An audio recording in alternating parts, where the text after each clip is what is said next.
Thomas Paine, Sam Adams, Benjamin Franklin. These men spoke up for what they thought was right. From their courage came such documents as the Declaration of Independence and the Constitution of the United States. From their willingness to speak what was sometimes unpopular but right, we enjoy such liberties as freedom of speech, the right to keep and bear arms, and freedom of religion. There are those who still wish to oppress our freedoms, and there are still patriots willing to stand up and defend life, liberty, and the pursuit of happiness. Men like Zeb Bell, who honor our founding fathers and what they stood for. It's now time for Zeb at the Ranch, speaking up and defending your freedoms. Brought to you by Magic Valley Les Schwab Tire Centers and all of the other great advertisers on the program. And now, Zeb Bell. A little boy was waiting for his mother to come out of the grocery store. As he waited, he was approached by a man who asked, "Good morning, young man. Can you tell me where the post office is?" The little boy replied, "Sure, mister. Just go straight down this street a couple of blocks and turn to your right." The man thanked the little boy kindly and said, "By the way, I'm the new pastor in town. I'd like for you and your family to come to church on Sunday. I'll show you how to get to heaven." The little boy looked at the pastor and replied with a chuckle, "You gotta be kidding me, right? You don't even know how to get to the post office." Good morning, everybody. Here comes Kate Smith, and God bless America. Have a good morning.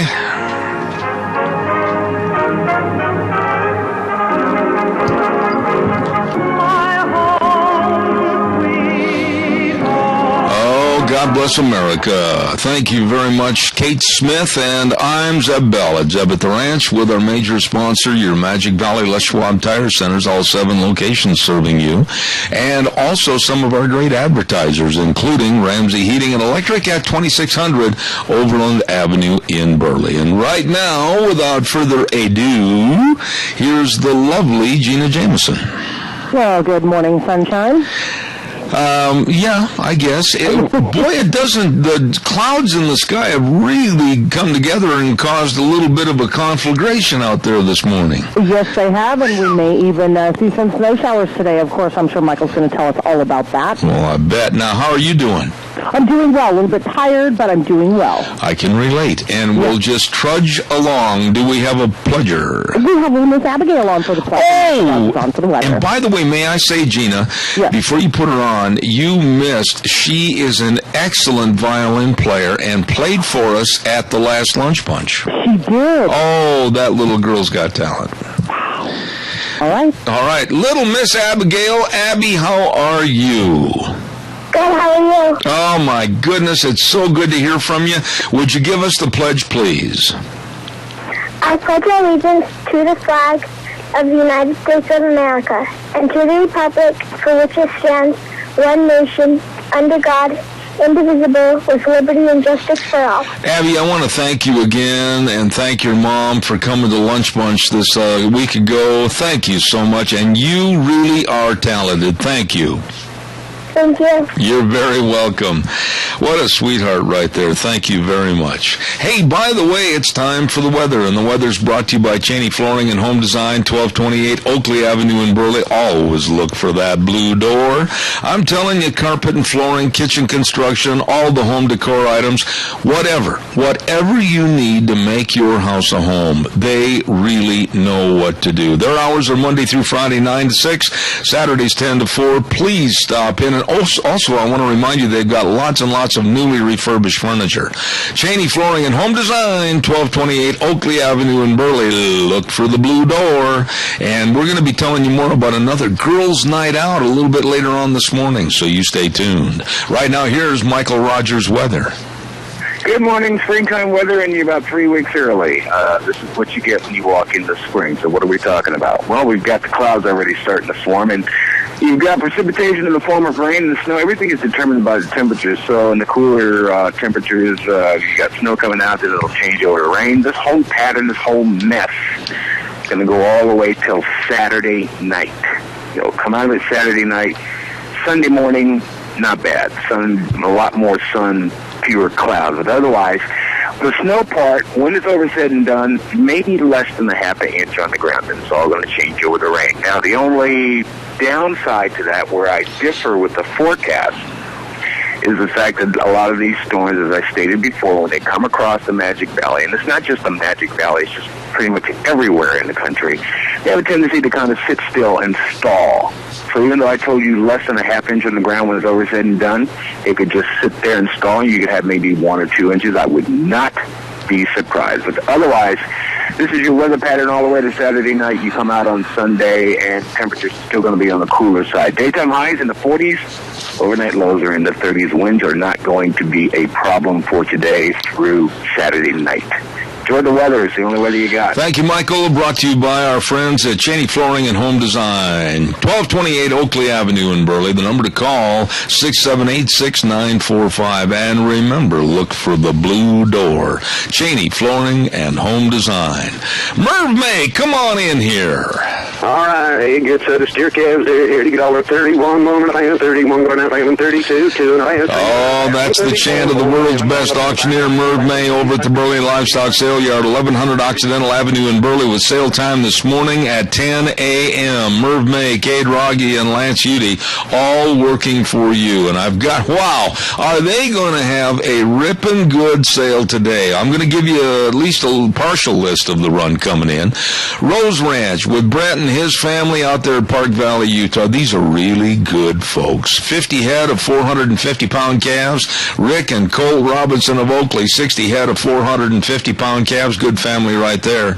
Barry Dalton of Shoshone bringing in 48 head of yearlings. Jeff Sessions over at Stravell, 80 head of mixed calves. Ripping good calves. Del Kunzler, Park Valley, 20 head of calves weighing 450 pounds.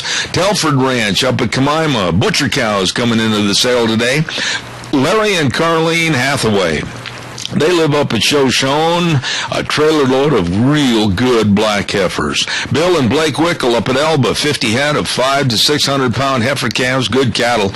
Butcher cows coming in from Ward Dairy in Burley, Antelope Hills Dairy in Burley, Naylor Dairy over at Asequa, along with Moo Mountain Dairy, East Ridge Dairy, and South Ridge Dairy, bringing in a whole bunch of butcher cows. So it's going to be 10 a.m. starting time this morning at the Burley Livestock Sale Yard, 1100 Occidental Avenue in Burley. Number to call for more information, 678-9411. Merv, sell those steers. All right, it gets the steer calves here to get all the 31, 1.5, 31, 1.5, 32, 2.5, 3.5, 134, 4.5, 5.5, 130, 550, 135, $7.35. Zeb Bell, get the bottom again. I'll tell you what, I'll take that price.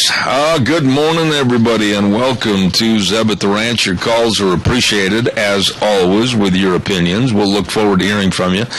I want to remind you, too, that coming up this Saturday at 12 noon at Maury's Steakhouse in Burley, the Minnecasia Lincoln Day Luncheon will be held, and the meet and greet at 12 noon, and they'll eat at 1. And please, if you have questions for our politicals, you just be there at Maury's Steakhouse coming up this Saturday at 12 noon. Tickets will be sold at the door. Also want to remind you that if you are in the dark and you're kind of going, where in the world is the light switch, Martha? Well, listen, don't worry about lights. Don't worry about light bulbs, because Ramsey Heating and Electric has got all kinds of light bulbs. They've got the regular bulbs, high and low wattage. They got the halogen bulbs. They got the CFLs. They've got fluorescent lights. Holy smokes, go to the light, go to the light. Right there at Ramsey Heating and Electric at 2600 Overland Avenue in Burley. Number to call, 678-0459. They're open 7:30 to 5:30 Monday through Friday. Ramsey Heating and Electric, where they provide warm winters and cool summers. All right, give us a jingle. 436-2244, 1-866-927-4587. Gina, what have we got for maybe a combined happy anniversary and happy birthday? I've got some wonderful people. I'd like to combine it all together. What have you got? Nothing. Oh, okay. Well, thank you. I can't combine those two. You want to hum? Not today. We could say for an anniversary and a birthday, maybe you got for old lang syne. I can do that one. Okay, well, there you go. Some very, very, very dear friends of mine, Dave and Dawn Zanino, are celebrating a very happy birthday, or happy anniversary. My goodness sakes, I just stopped them in their tracks. Happy anniversary today to Dave and Dawn Zanino. And you know this lady, Lorna Arbogast, is having a birthday tomorrow. So an anniversary and a birthday today. So we say on behalf of Gina and Zeb, have a wonderful, wonderful day. There you go. Calls are welcome, 436-2244, 1-866-927-4587. I want to talk to you a little bit about Valleywide Home and Ranch, 910 South Oneida in Rupert. And as you've heard me say all week long, chick days are coming to Valleywide. Yep, here a chick, there a chick, everywhere a chick, chick. Wrong kind of chick. Every day they're getting shipments of supplies in for chick days, whether it's the feed, the water dishes, the chicken houses, fencing, anything you need. Now, chick days are going to be March 11th through the 21st, so all you have to do is just stay tuned. We'll tell you more about the specials. And for all the 4-H'ers out there in the audience, now listen up, Mom and Dad, for the kids, there's going to be a list of 4-H clinics going on at Valleywide Home and Ranch. And by the way, you know that they've got all the 4-H supplies too. Valleywide Home and Ranch, 910 South Oneida in Rupert. You stop in and see Sean and Mandy and Lloyd, the whole crew at Valleywide Home and Ranch. Really good folks. All right, your calls are welcome and appreciated. 436-2244, 1-866-927-4587. I totally agree with a former FBI agent that was on the news yesterday, along with a gentleman from the British Parliament by the name of Nigel Farage. And whether anyone likes it or not, they say, and I agree with them, that we need to get back to profiling certain groups and certain individuals to get and maintain information to keep us and America safe. Now, right away when you say profiling, a lot of people are going to go, oh, no, we can't do that. Well, we've got to be politically correct. Why? We know who most of the bad guys are. We know, and I don't mean that by name, but I mean, and what they represent.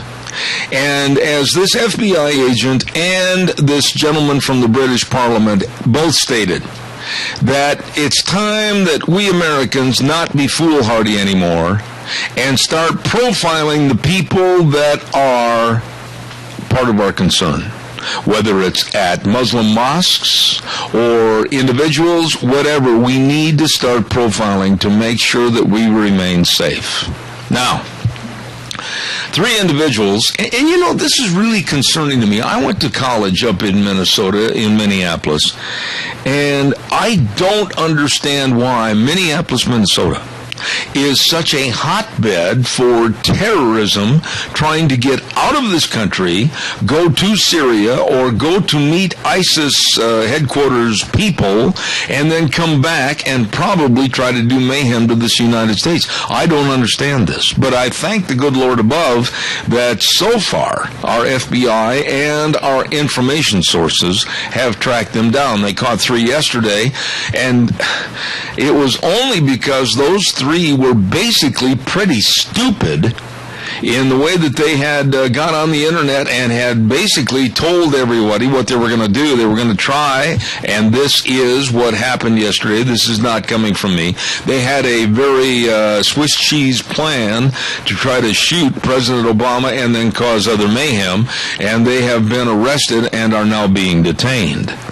But every day there is a threat of somebody going to ISIS, or ISIS employing more people that could come back here and start more trouble. And this leads me to something that really is a concern to me this morning. If you have a copy of the Times News this morning, I want you to look at the op-ed page, the editorial page. And honestly, one of the dumbest This is one of the dumbest editorials that I have ever read in that newspaper. And it was written by Arkansas Times columnist Gene Lyons. And the verbiage is that ISIS isn't a real threat. This is the headline of his 2-long columned story in the Times News this morning. It's unbelievable how, with the beheadings and the gathering up of Christians and mass graves and the killing of children and the expansion of terror all over, not only in the Middle East, but also into Africa, and the threats that they are already here setting up cells, how anybody, it's incompetence and it's absolutely ignorance that this man, Gene Lyons, would write a newspaper column saying with the headline, ISIS isn't a real threat. Give me your calls. 436-2244, 1-866-927-4587. I'm scared. I really am scared. Maybe the word scared is not the best word to use, but I'm very intimidated right now by a lack of information as to who these people are, where these people are, what their plans are, and on how many locations. As you know, that Martin Moyer had a book out a year ago called Twilight in America. And he specifically named various sites around the United States, in upper state New York, over in Oregon on the West Coast, Texas with many, many sites, and many other locations where terrorist cells are actually developing training camps right here in our United States. And are we this naive to think that that's not going to be a problem? Caller, I'll be right there. Don't go away. Denny's Restaurant, 611 Overland and Burley. Oh, we're talking food. Oh, we're talking delicious food at Denny's Restaurant. Home of Zeb's Lunch Bunch. The menu, whether it's breakfast, lunch, or dinner, absolutely outstanding. The service is impeccable. The people really care. And they really treat you very, very well at Denny's Restaurant. You're going to love it. Thomas and Terry, the whole crew, always serving you with the best. And don't forget, they've got a new location at 291 Pole Line Road in Twin Falls. So you stop in and have a great meal today at Denny's Restaurant, the home of Zeb's Lunch Bunch. Good morning. You're on the air. Good morning, Zeb. Yes, sir. Well, I'll tell you what I'd do. If people want to go with me, I'll put the first $5 in for a plane ticket for Mr. Lyons to get his butt out of this United States and stay out. Did you read the article? Yes, I did, and I'm pretty damn ticked off about it. What the hell's wrong with the Times News pulling that kind of crap in here? I don't know, but there was one paragraph that really left me cold, that this man had no clue what he was writing about, this Gene Lyons.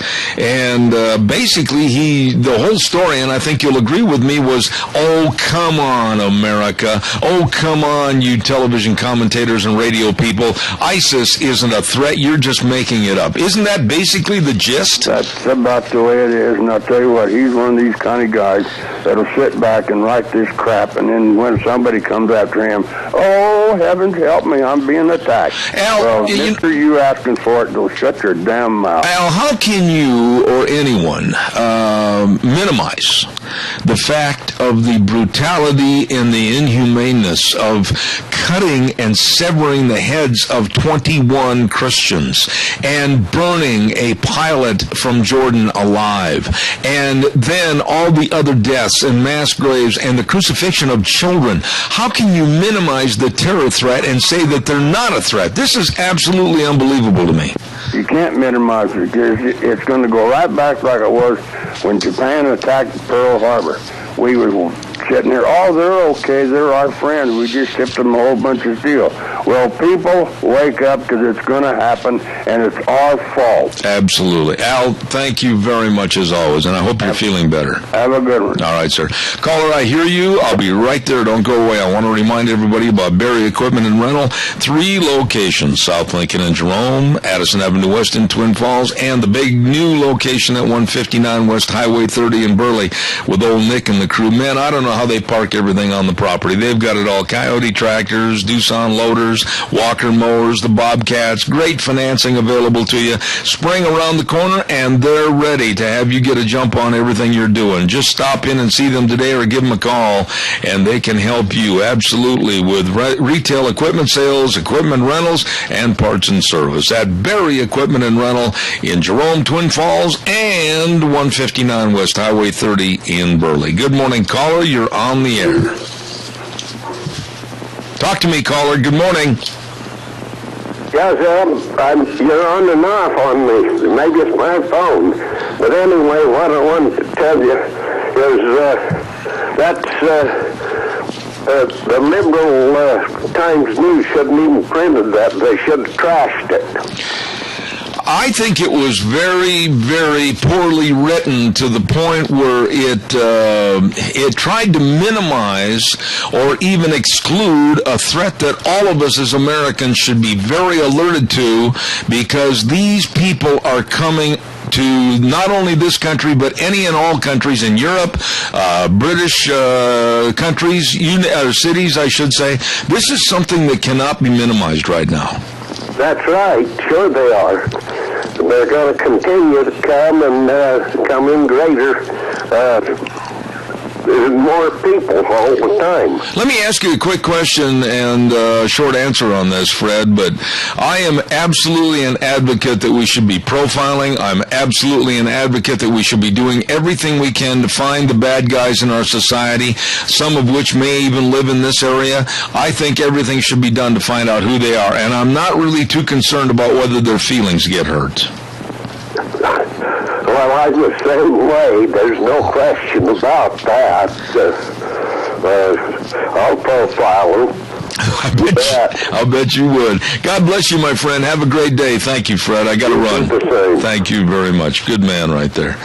I tell you what I'm going to do, because we're so close to the bottom of the hour. I'm going to go ahead and have the Capital Press Ag Minute brought to you by Mount Harrison Audiology and Hearing Aids with a lovely lady, Christine Pickup, Doctor of Audiology, right across from the emergency room of the Minidoka Hospital. Number to call, 312-0957. Did you hear that?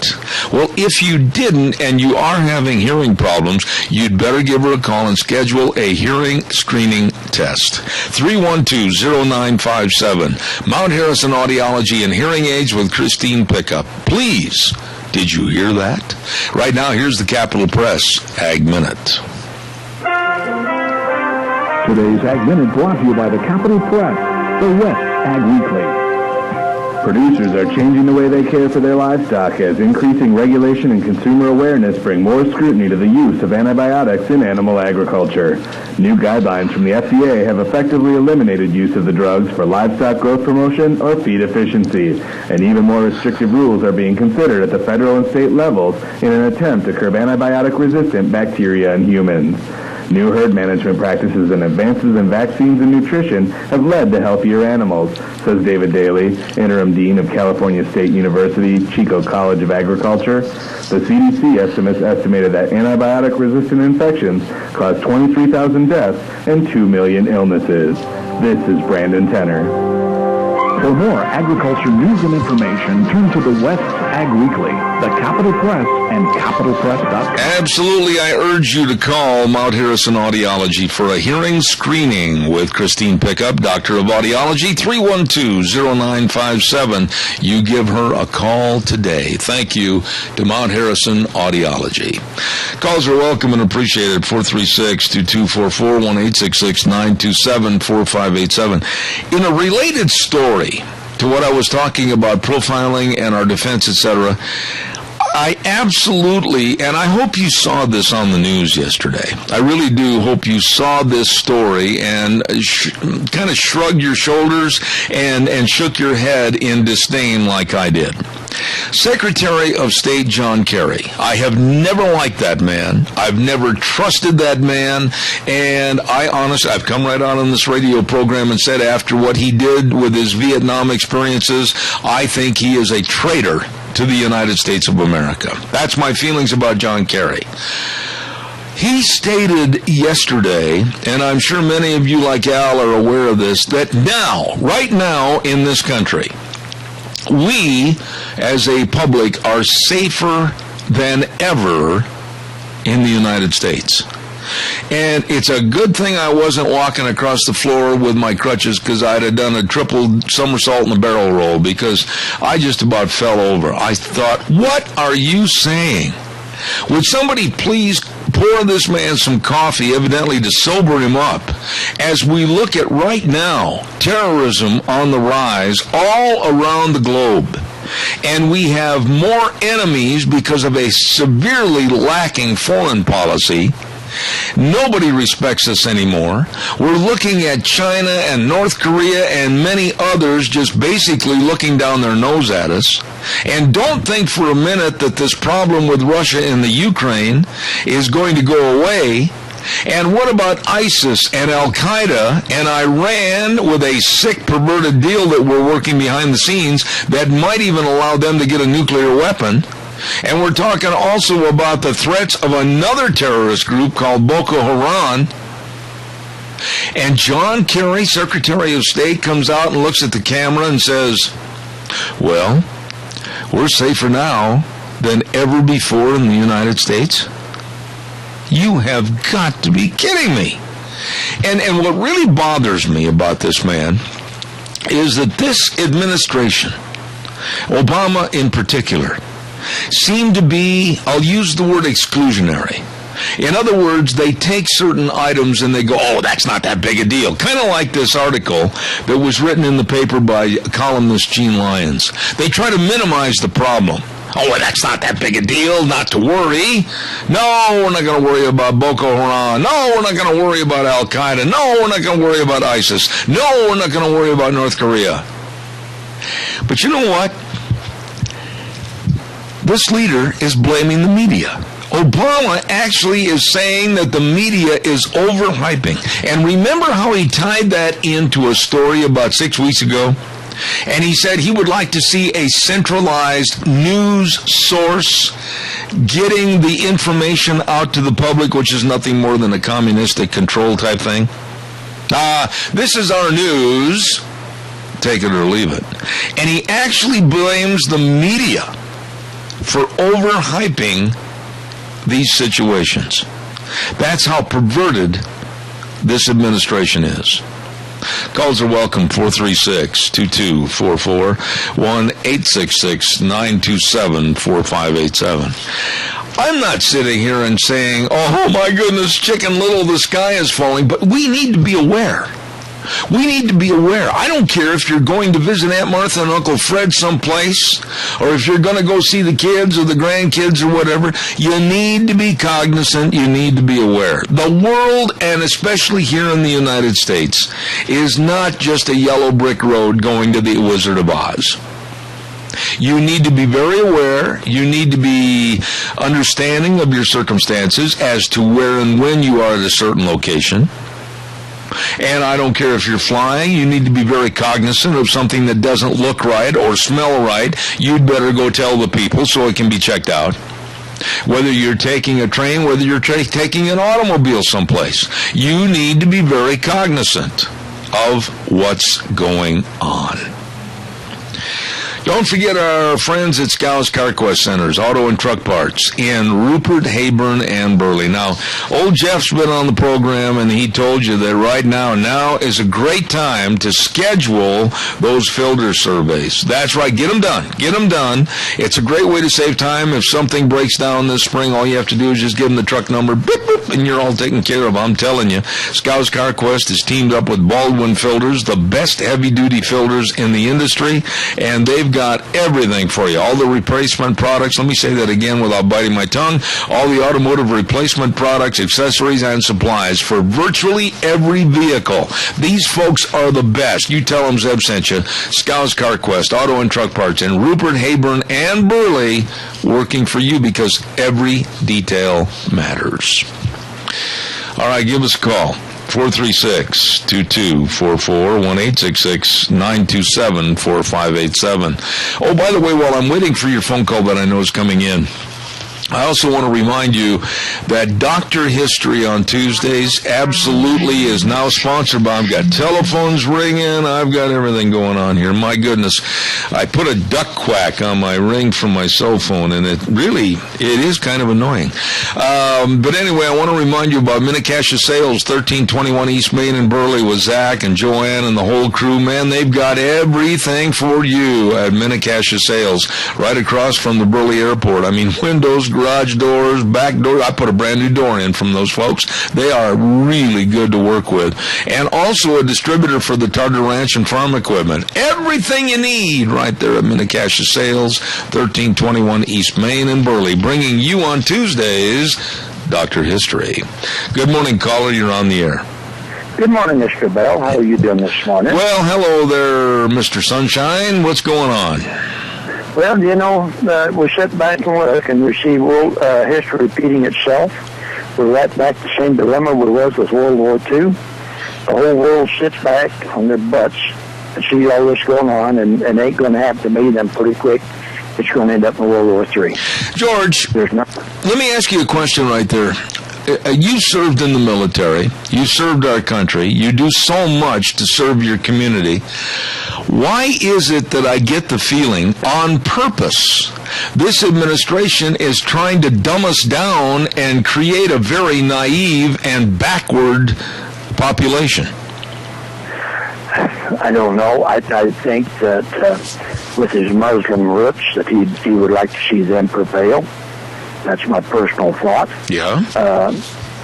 He thinks that America needs to be knocked backwards and let the Muslims take over. That's the only thing I come up with for it, and I've racked my brains on it. And the sad thing about it is if we end up in another big war like we did World War III, we will have a concentration camp with the Muslims that's going to make the Japanese camp look minute. I have no choice but to put them in there to save their lives along with ours. You know, I'm really sitting here this morning scratching my head as to why there shouldn't be profiling. Because if a certain element walks like a duck, quacks like a duck, it must be a duck. We better check it out. We better get all the information we can. And I don't know if you had a chance to catch this man from Britain yesterday that is a member of the British Parliament. His name is Nigel Farage. And he said that we Americans are very foolhardy because we've done so many stupid things to minimize the threat that is knocking on the door. And he said, quite frankly, it's time to go on the offense and be aggressive and get this information no matter how. Yeah, and I agree. You know, the world since World War II has always looked for us for leadership.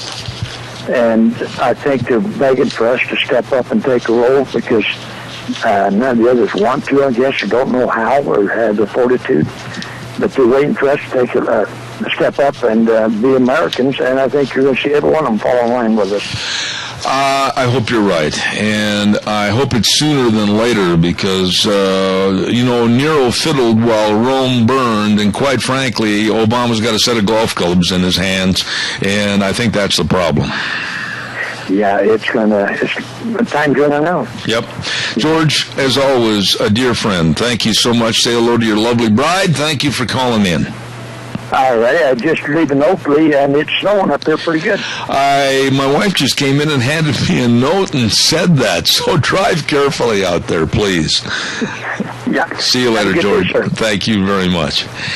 I just don't understand this administration. I don't understand what they're doing. And another story that I've got to get into this morning is that Obama is making threats to ICE, Immigration and Customs Enforcement. He's making threats to ICE to turn loose the illegal aliens and let them go. Or else. I mean, here we have a federal judge that said, well, wait a minute. Of the 26 states that are suing you, President Obama, I've looked at everything, and by having your amnesty program go into effect, it could cause severe economic hardship to those states, and so I'm putting it on hold. Did Obama honor that? Nope, not in any way, shape, or form. As a matter of fact, he came out yesterday, and he told ICE to go ahead and let him go. Obama is going to enforce his amnesty plan regardless of the federal judge's decision to stop.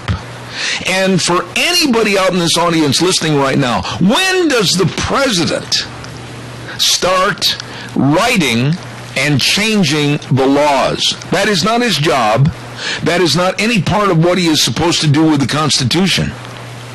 But this president thinks he's above the law.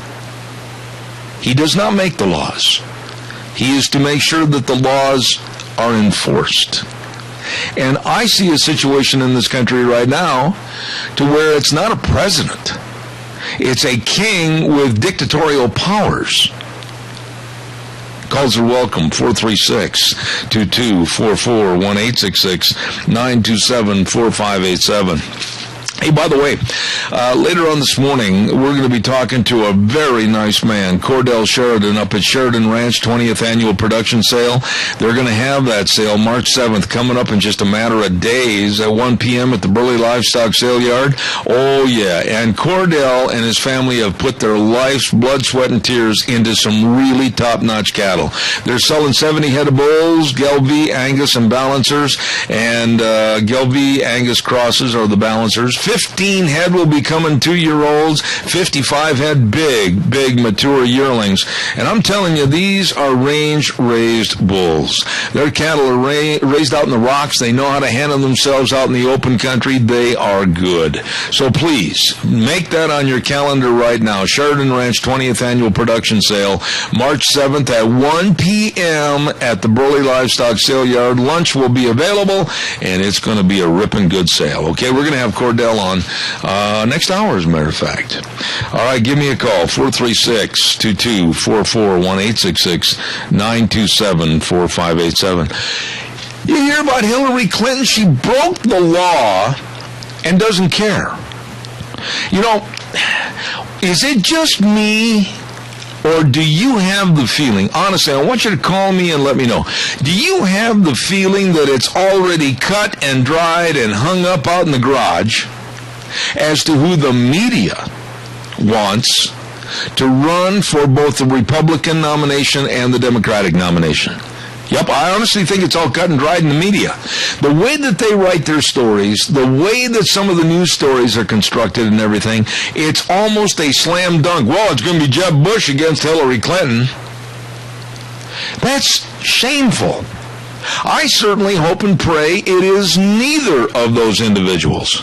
Neither one of them. I do not want Jeb Bush as the Republican nod. I don't even want him to get a smell of it. No. I don't want him in there. I don't want him to be president. I will not support that. I promise you this. I will not even accept advertising for that man on my program if he does get the nomination. I don't want him to be president. And conversely, I absolutely do not want Hillary. But here's how criminal this woman is. Hillary and her foundation, and don't give me this song and dance routine like, well, she probably didn't know. Oh, yes, she did. They broke the law. And she's got huge checks coming into her foundation from foreign countries like Kuwait, Oman, and Algeria, and many others. As a matter of fact, Algeria wrote a nice, cool, little bitty check for $500,000 for her campaign. Now, doesn't that just kind of reek a little bit of, hey, we'll scratch your back, and you can help scratch ours? And it's illegal. It's illegal. and nobody seems to really care. Your thoughts, 436-2244, 1-866-927-4587. I got to get a weather forecast in here, so please give me a call. You'll be the next person to come on the air. Red's Trading Post, 203 Fifth Avenue South in Twin Falls. Oh, with our good buddy Ryan Horsley and Red's Trading Post in the historic Old Town Twin Falls, in that area since 1936. They've got all the guns. They've got all the guns. I'll tell you, all the Browning, Beretta, Weatherby, Ruger, Benelli, Smith & Wesson, Winchester. They've got all the ammo, I'll tell you, and they'll give you top dollar for your used guns. Yep, you better believe it. Guns, ammo, and all the accessories, and the best of people. At Red's Trading Post, 203 Fifth Avenue South in Twin Falls. Here now, Michael Rogers weather. Hello, everyone. Michael Rogers with Zip at the Ranch. You got a mess for today, and it's going to take you all the way till Sunday night, and then you'll come out of it on Monday. You got precipitation in the form of rain and snow. The snow portion, when it's over said and done, by less than a half an inch. Temperatures, daytime highs will be in the 40s. Overnight lows will be in the 30s. Enjoy the weather. It's the only weather you got. Thank you very much, Michael. Red's Trading Post, 203 Fifth Avenue South in Twin Falls with Ryan and the crew. You stop in. Guns, ammo, and accessories at Red's Trading Post. Come on. Get on the phone. Dial the number 436-2244, 1-866-927-4587. Do you want Hillary to get the Democratic nod? Do you want Jeb Bush from the Republican side? And why? I mean, with Jeb Bush, it's the same old. And don't give me this deal about, the Democrats are sitting there going, and I think it's all a staged conversation. They're sitting there going, oh, boy, I'll tell you what. If Jeb Bush gets the nomination, boy, I tell you, the Hillary camp, they're really sweating it. I think that's all a setup. I think it's all a setup. I think that anybody on the left would be 10 times more afraid of somebody that's fresh, somebody that's got the moxie like Governor Scott Walker. I think they are absolutely afraid of that man. Good morning, caller. You're on the air. Good morning, Zeb. This is Jeff. How are you today? If I was any better, the wrong fat man be wearing my clothes. Yeah, me too. Well, let me put it out there to you. What I believe that Scott Walker and Ted Cruz will be the ticket for the Republicans. I have absolutely no idea who the Democrats would be, but if you follow the press, they're going to be Hillary Clinton. I wouldn't mind a Walker and Cruz ticket at all. I'd be very supportive of that ticket. But on the other side of the coin, I already told you the other day, if you were listening, who I would like to see run on the Democratic side because, now bear with me, I'm not a Democrat. Don't you dare call me names. I'm not from the left. But I honestly believe that West Virginia's Joe Manchin is a common-sense Democrat that knows what this country needs, and it's certainly not going to get it with Hillary or anybody else.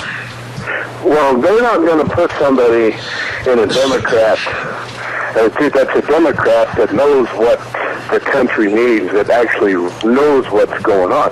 They're going to put in somebody, or try to put in somebody, that's going to continue with this Obama administration type of goal for destroying America. Well, I tell you, there's another person that I'm very afraid of, and that's Elizabeth Warren. Elizabeth Warren is a woman that, and for those that are offended by this, I'm going to tell her like it is, she is nothing more than a liar.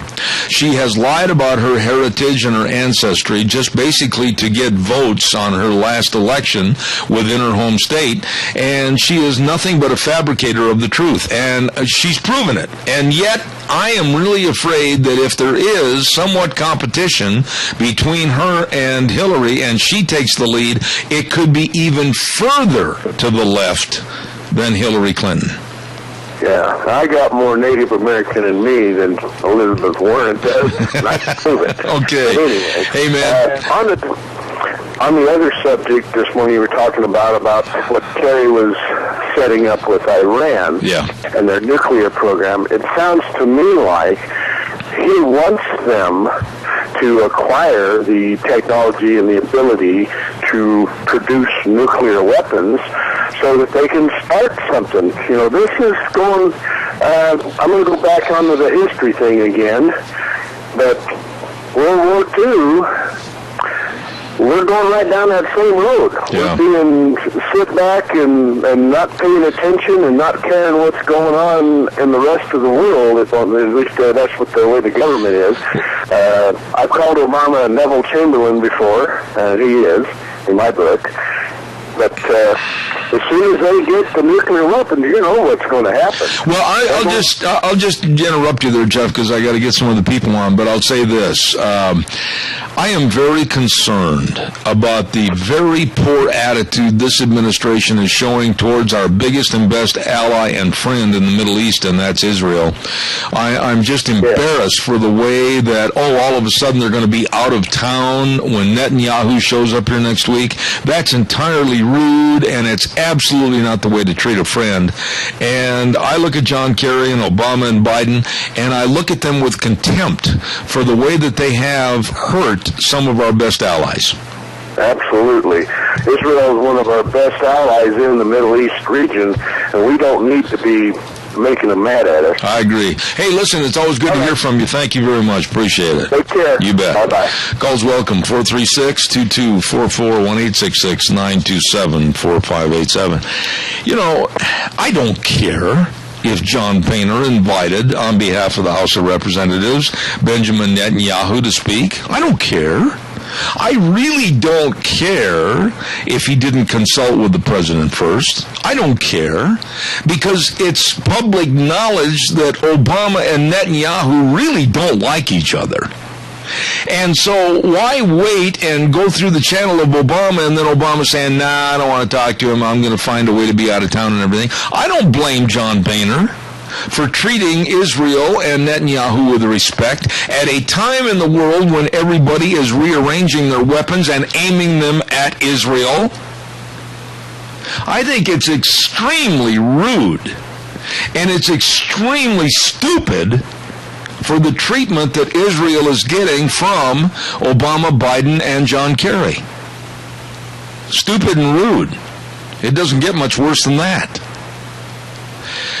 Don't forget our Magic Valley Les Schwab Tire Centers, all 7 locations serving you. Founders Celebration going on in honor of the man, Mr. Les Schwab. What a super gentleman he was. Les Schwab Tire Centers, of course, with all kinds of specials for you. Don't forget, they've got some of the all-season tread, economically priced tires, some starting as low as $39.99. I'm not kidding. You better get in there and check it out today. And on sale for Founders Celebration, the really great Ultra Z900. Outstanding tread life, 65,000 to 80,000 miles. Oh my! You better stop into your Magic Valley Les Schwab Tire Centers today, and see Lane and Rupert, Dave on Blue Lakes and Twin, Mike and Buell, Mike and Jerome, the Twist family and Paul, John on Poline in Twin Falls, and Randy on Overland and Burley. Your Magic Valley Les Schwab Tire Centers. All right, give me a call. Quick, I've got time for a couple of more calls. I want to hear from you. Give me a jingle. Also, another quick story I want to get on here this morning is that the media, the liberal, left, slanted, biased, hypocritical media, goes after, again, Scott Walker. Yeah, Governor Walker. Why? Why are they after him? Well, because he mentioned, and I said this yesterday, he mentioned that he prays and asks God for divine guidance. Well, so do I. Oh my. And I just do not understand why in our history of presidents and our history of great men in this country, many of which, and I've got the book right in front of me, it's called American Patriots, many of which always revert back to a Christian heritage for this country and the praying to the good Lord for guidance. But now all of a sudden the left is absolutely after Scott Walker and are denouncing him because he asked for God's help and guidance and strength in his daily walk. Caller, go ahead. You're on the air. You know, I had this thought all the time you were talking about all the things going on, that you're right, we need to turn back to God. We need to read scriptures, the Bible, and look what they put in our military now, this gay guy, and we're sending John Kerry around to make the other nations appreciate it, and it's just ridiculous. You know, isn't it absolutely ambiguous and basically dumb that a man that hated Vietnam, hated our soldiers, and hated our being in Vietnam, and hated everything about America during Vietnam is now the Secretary of State? Yeah, ridiculous. Thank you for your call. God bless you today. Thank you very much. Nice lady right there. Yeah, I just have absolutely lost all my faith in the media. Christians need to be more vocal today, I think, than ever before. And when some absolutely unintelligent reporter stands, "Oh, well, you talk to God," chuckle, chuckle. They should look at that reporter right in the eye and say, "Yeah, I do." As did many of our forefathers that really knew how to run this country with the help of divine guidance, like George Washington, like Abraham Lincoln, and many more. I've got the letters right here in this book. But you know, why run from it? Just look them in the eye and put these news media people down with their lack of intelligence. Coming up next, oh boy, this is going to be a busy day. I'm going to have to be at a high lope all day long, and the lovely Gina over at our station, without her, we couldn't get it all in. We got the Chamber Report coming up at 9:06, and then we're going to have my dear friend Cordell Sheridan coming on for about 3 or 4 minutes at 9:12. Then, of course, Dog Nation, and then at 9:30. I'll just tell you this real quick. It's going to be a very short interview with Senator Mike Crapo calling from Washington. I won't be able to take outside calls because it's a very short time. And then we're going to have Rita Ramsey. We got a bunch of things coming up next hour. Don't go away. I'll be back in 6. Well,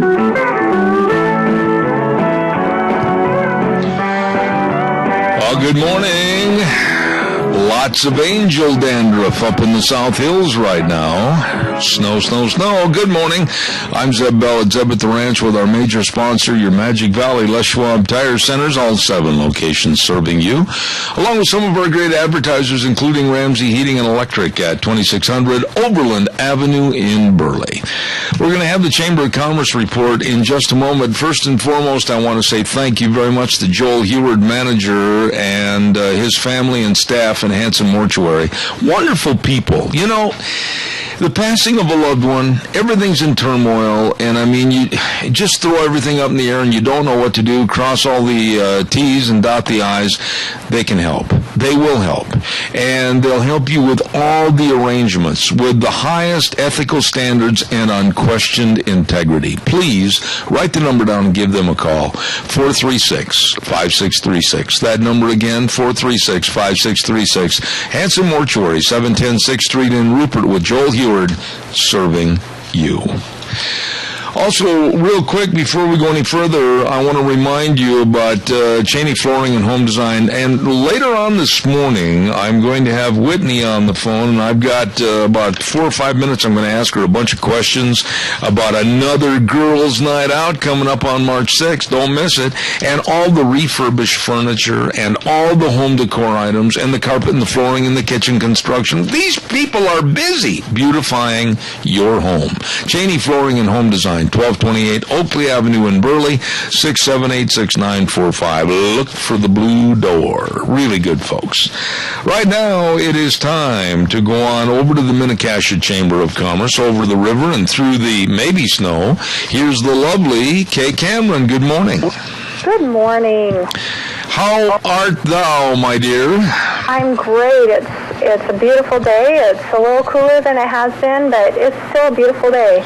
Okay, now, with all the accolades about the weather and everything else, and you have an office I absolutely envy, right there on the Snake River, looking up towards the hills. It's absolutely fantabulous. What's going on at the Chamber?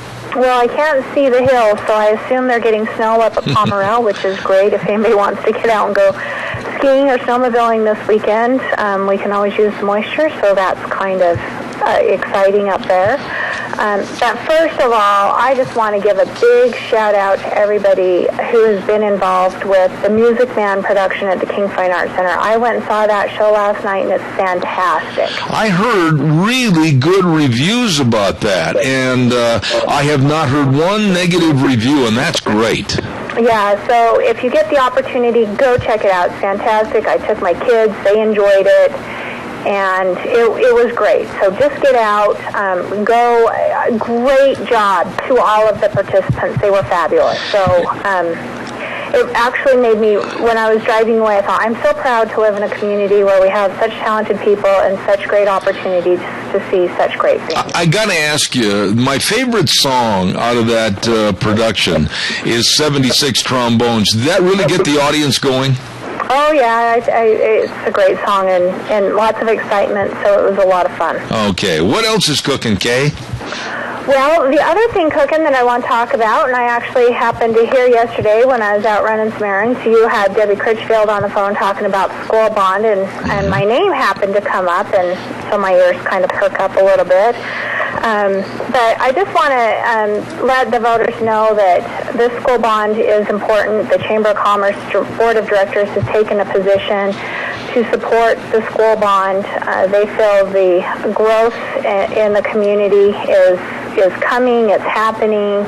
It's very important for our businesses to support and encourage the school bond because we need to have good schools. And as you guys talked about yesterday, when an employer's coming or looking to come into the area, they do look at our schools. And if they're falling into a state of disrepair, that reflects highly upon our community and everything about us. And so it is very important that we get out there, we support the school bond, and continue to see good things happen in our community. You know, I think the people that were on my program yesterday, I want to give them kudos. Every single person that sat here in my studio was extremely well-informed and very caring.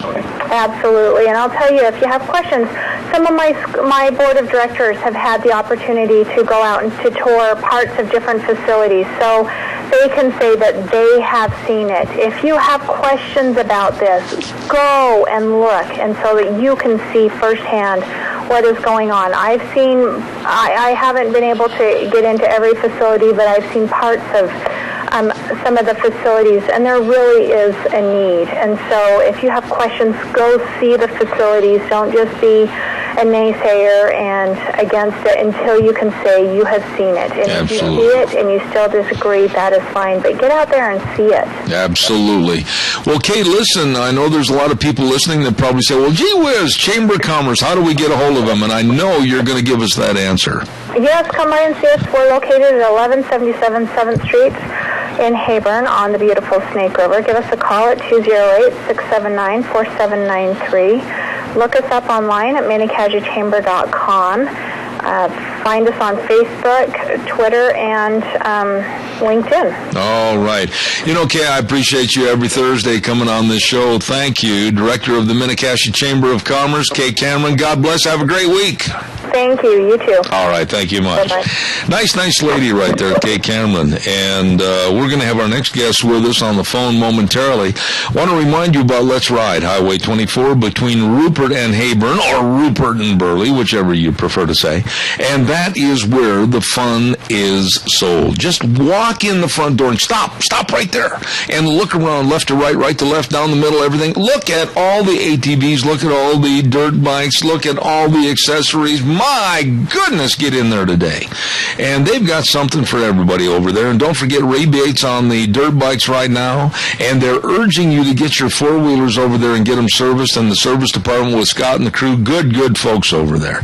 Let's Ride. Highway 24 between Rupert and Heyburn, where the fun is sold.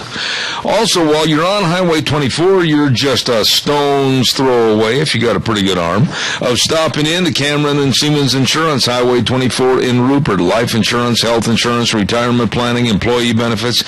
You know, Dean Cameron and Todd Siemens, they really are the professionals that serve you. They're very dedicated, very responsive to your needs, and accessible. All you have to do is call, make an appointment, 436-4424. Cameron and Siemens Insurance, Highway 24 in Rupert.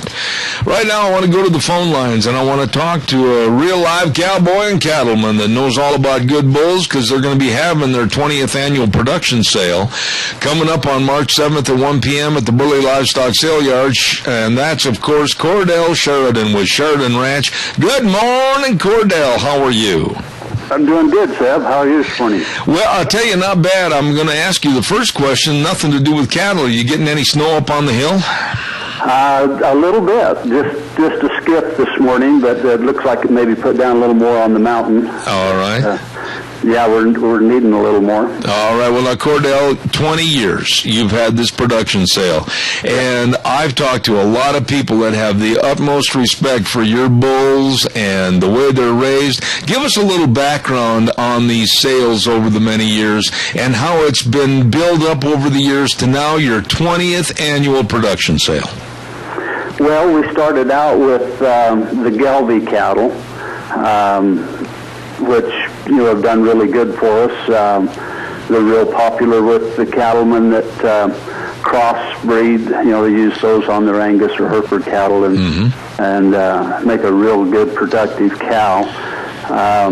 And then we've evolved into some Angus cattle, and then we have the balancer cattle that are the cross between Angus and Gelby, which combines the best of both breeds. The Gelby's got more growth and probably a little better maternal traits, and then the Angus bring the carcass and the marbling into the picture. So the best of both breeds there. Absolutely.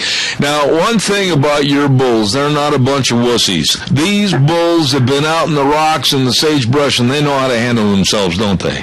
Exactly, yeah. We raise them just like commercial cattlemen run their cattle. We don't pamper them at all. They range out on dry land and on the mountain through the summer, and so that we know that these type of cattle will produce in range conditions. We sell yearling bulls into some rough area in Nevada, and I'd always get comments from those guys how well they hold up for yearling bulls. They're out breeding cows all summer, but yet they still come in good shape when they bring them off in the fall, and that I believe attributes to being the bulls themselves being raised, so they know how to travel out in the hills and the brush. Absolutely. Now, let's talk a little bit about the sale itself. It's going to be on March 7th at the Burley Livestock Sale Yards at 1 p.m. Give us a little background about what some of the bulls are that are going to be in this sale. Well, we've got some really high productive Gelby bulls this year. We've bought a bull from Kansas that's really doing a tremendous job for us. He's a moderate frame bull but has tremendous muscling, and his sons are really impressive, and they're light birth weight, yet they really grow. And then we've got some top-notch Angus bulls that are Cavanese that be used for heifer bulls. If guys need some bulls to use on their heifers and not have to worry about pulling calves. And some of the balancer bulls are also heifer bulls. So, right. There's some. I'm sure it's the best set of bulls we've ever produced. All right. Now, I want to also reiterate that you're also offering a special service up to 300 miles with free delivery of these bulls. Is that correct? Right. Yeah. And also something that a lot of people are worried about is, can I get food while the sale's going on? And I understand there's going to be a complimentary lunch.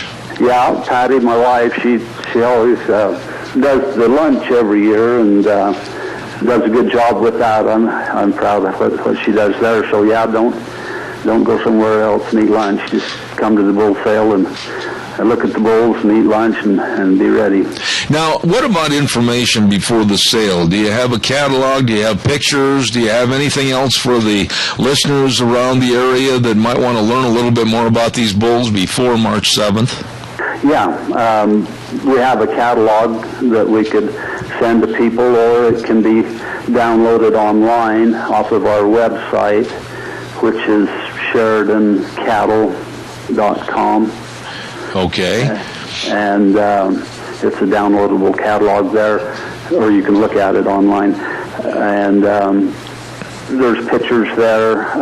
If anybody would like to see the bulls ahead of time, they're sure welcome to come to Alamo here and look at them. The bulls will be in Burley sometime Wednesday next week prior to the sale, so Thursday or Friday they could look at the bulls there. All right, now the big sale is going to be on Saturday, March 7th at 1 p.m., Burley Livestock Sale Yard, and it's the Sheridan Ranch 20th Annual Production Sale.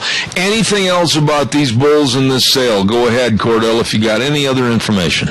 Well, we have a first-year breeding season guarantee, so if the bull happens to get injured and they need a replacement bull, we'll replace the bull, or if the bull dies during that first breeding season, we'll replace the bull there. So it's a service that we offer that they don't get in a lot of other places.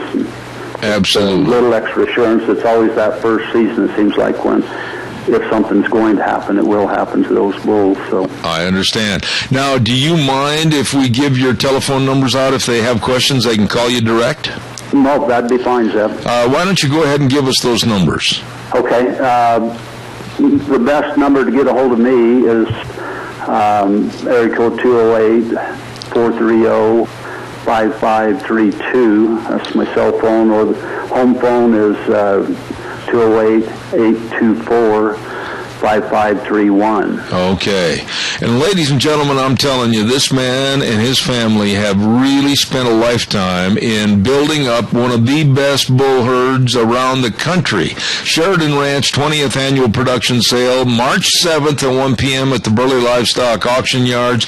Cordell, I wish you a lot of success, and I hope the sale is absolutely the best ever. Well, thank you, Zeb. I appreciate you getting me on. All right, sir. You have a great day. Thank you much. You too. Bye. That is quite a gentleman, and you're talking about a real cowboy and a real cattleman right there, Cordell Sheridan, and I'm proud to have him on my program. Once again, to reiterate, Sheridan Ranch 20th Annual Production Sale, March 7th. That's Saturday, March 7th, 1 p.m., Burley, Idaho, and that's, of course, at the Burley Livestock Sale Yard. Don't miss it. And like he said, if you have information that you're wanting, call 824-5531 or 430-5532. Oh, we got to pay some bills here real quick, and I want to remind everybody about Parkview Rehabilitation and Care Center at 2303 Park Avenue in Burley. You know, a lot of people say, okay, it's a nursing service for seniors with serious illnesses or disabilities, 24-hour day, delivered by registered nurses, licensed practical nurses, and certified nurses' aides. And they strive every day to be the skilled nursing facility of choice in the community. But you know what? It goes further than that. They were recently awarded a 5-star rating from the government. That's the highest rating awarded to skilled nursing facilities. They're the best. Parkview Rehabilitation and Care Center, 2303 Park Avenue in Burley. And don't forget, they never will forget that you are the valued guest and the reason that they're there. Parkview Rehabilitation and Care Center, 2303 Park Avenue in Burley, 677-3073. Holy cow, where'd all these dogs come from anyway? They're all over the place.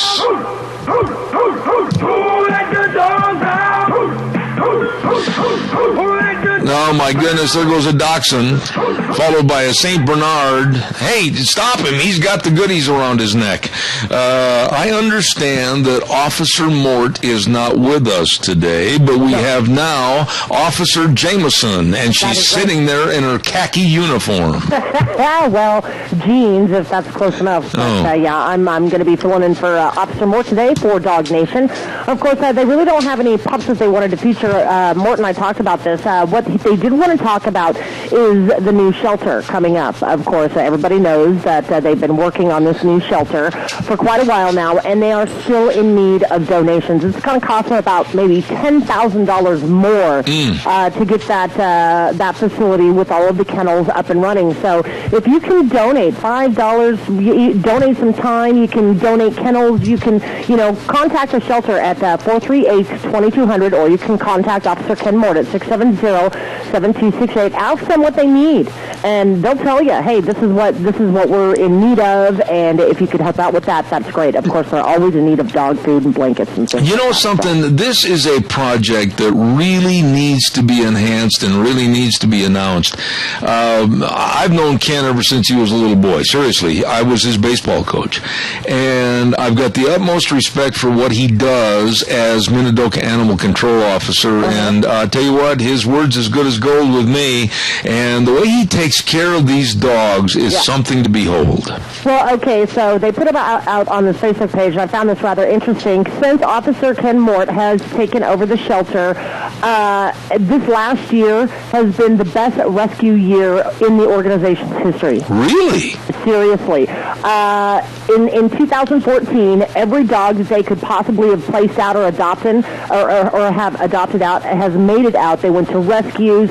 Of course, big thanks to all of the people who help with the transport of these dogs, because he says that they have dogs go up to Canada. They have dogs, go to the East Coast. Yeah. And it's all because of the help of all of these volunteers that are making this happen. So they have rescued and saved and have adopted out more dogs in fiscal year 2014 than they have in the entire history of the shelter. How do they, and I'm sure you're aware of this because you work closely with Ken over there at the studio, but how do they go about the solicitation into these other areas to let people know what dogs, is it all on the website, or do they make phone calls, or what? They make phone calls. A lot of it is, done through the Facebook page. Of course, Ken has done a wonderful job of networking with other, pet animal rescues in our area who have then in turn, contacted other rescues for him. So it's kind of like a cascading effect.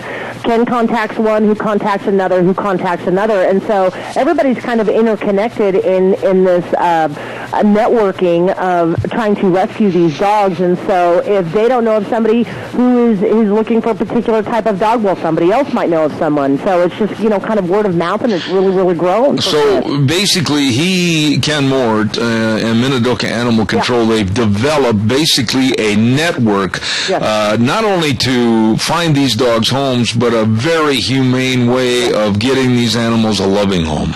Exactly. And, of course, Ken also wanted to say big thanks to Jenna Allred, who has been pivotal in helping out the shelter and, with all of the rescues and everything. So he really relies on other community members to help him out because, he's got a job to do. He's got to get out there. He's got to, go find these dogs when he gets a phone call and everything. Somebody's got to be at the shelter and, also working the phones and helping out these animals. And so big thanks to Jenna as well, because this is kind of it's a team effort, to make the shelter so successful, Well, now, where is he today? Is he just taking the day off, sleeping in a sleeping bag someplace, or what? Dentist. Oh, I wouldn't wish that on anybody. Yeah, him and his wife both, I think, had to go to the dentist. Oh. Yeah. There is nothing I fear in life except going to the dentist. Yeah. So, if anybody's truly interested in helping out the shelter, donations are always accepted. Like I said, they're in need of kennels, they're in need of volunteer help, they're in need of always dog food, and then towels, blankets, things like that, toys, treats, collars, leashes, anything that you think of, that would be good for a dog, they're probably in need of, and of course they're still in need of monetary assistance in getting that new shelter up and actually going. So contact the shelter at 436-2200, or Officer Ken Mort at 670-7268. Can you, if you would please, yes, or may you, take the time and effort to put that on my Facebook page as imploration that they contribute? Already did 5 minutes ago. Oh, well, see how efficient you are? Uh-huh. All right. Well, you did a really good job of standing in for Ken this morning, but I wish you would go and get rid of all the dogs in my studio. Who let them out anyway? Who let the dogs out? Who let the dogs out? Officer Ken Mort being taken care of this morning by the voice of Gina Jameson. Thank you very much. And that's our Minidoka Animal Control. And Ken does a wonderful job. Just a really, really nice person. By the way, if you have any questions about real estate buying or selling, be sure and get a hold of Canyonside Irwin Realty with their main office location in Twin Falls, but serving all of the Magic Valley at many, many locations. Canyonside Irwin Realty. Number to call in the office, 734-6500, or you can call me as a representative of Canyonside Irwin, 312-2976. We are expecting in just a very few moments a call from our dear friend, Senator Mike Crapo, so stand by for that. That should be coming up in just a matter of moments. So what I'm going to do is a quick commercial here, and then Gina's going to notify me if he's on the line and ready to go. Don't forget Burley Glass, 1029 Overland Avenue in Burley, working very hard to provide the great service to all the communities of Magic Valley. And it might be time for you to update your windows and consider possibly installing vinyl windows. Boy, did they do a job on this office when they put the new windows in here. I love them, and they can increase the energy efficiency of your home by at least 2 to 3 times. Call Gentle Ben or Leslie at Burley Glass at 678-1459. Burley Glass, 1029 Overland in Burley. Boy, these are good folks serving you. Let me check over with Gina and see if we have the senators all ready to go. Gina, excellent job over there. I appreciate it. And right now, ladies and gentlemen, it's been a long time no talk to United States Senator Mike Crapo. Good morning, Senator. How are you? Doing well. Good morning, Zeb. You know, I really do relish the calls that we get to have with you on the air because there's so much information in such a short period of time. And I'm going to shotgun things a little bit for you this morning, Mike, so bear with me. I'm ready.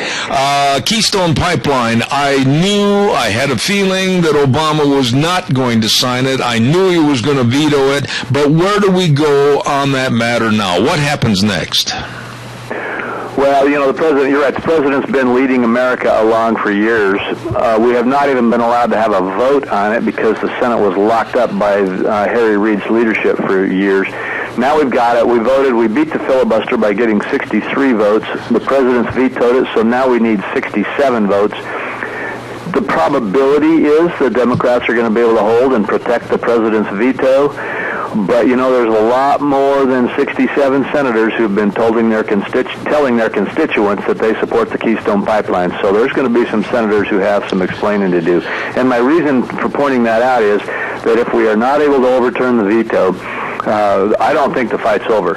Remember, we sent the welfare reform bill to President Clinton twice before finally on the third time he signed it. He vetoed it twice.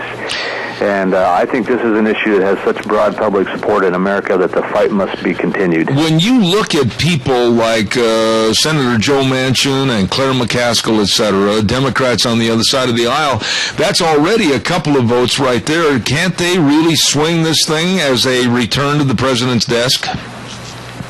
Well, they could. I don't actually recall whether they voted for it the first time around. You know, we did pick up 9 Democrats in order to get to the 63 that we did to beat the filibuster. So some of the Democrats are coming around. But, you know, this is an 85 or 90% issue across the country, and there's a lot more than those who've already come around who have been telling their constituents something else. And so, yes, I think that there are a number of them who can put the pressure on and can help us get this over the line if they will. And we need to keep the heat on. Mike, you know as well as I do that the left, the Democrats, are always so quick to come out and condemn people like the Koch brothers and say, oh, well, they bought the Republican Party, but they never say anything about Tom Steyer's billionaire for the Democrats and what he's doing to try to buy things for the Enviro side with Obama. And is it his money and Soros's and everything else that's really swaying Obama to veto this bill? I believe that's a part of it, although I don't personally have specific knowledge of that. But I'll tell you what, they are at play in all kinds of different ways. At a base level, I do believe it is the environmental community in general who so strongly opposes carbon-based fuels that they don't want to allow anything that would facilitate America's utilization of its energy resources in that zone. And it's the fact that the president has sided with that side of the energy debate in this country. He has, in many ways, tried to reduce our capacity to access our phenomenal carbon-based fuel resources, whether it's oil and gas or whether it is coal.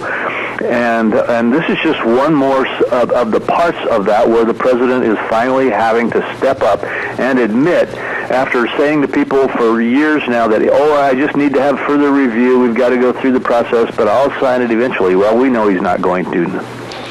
Mike, let me ask you a question about the Department of Homeland Security and the funding of various projects, of course, that the Democrats are pointing their fingers at the Republicans and saying that they're trying to drag everything through the mud and slow it down. What are your thoughts on the funding problem that's going on right now?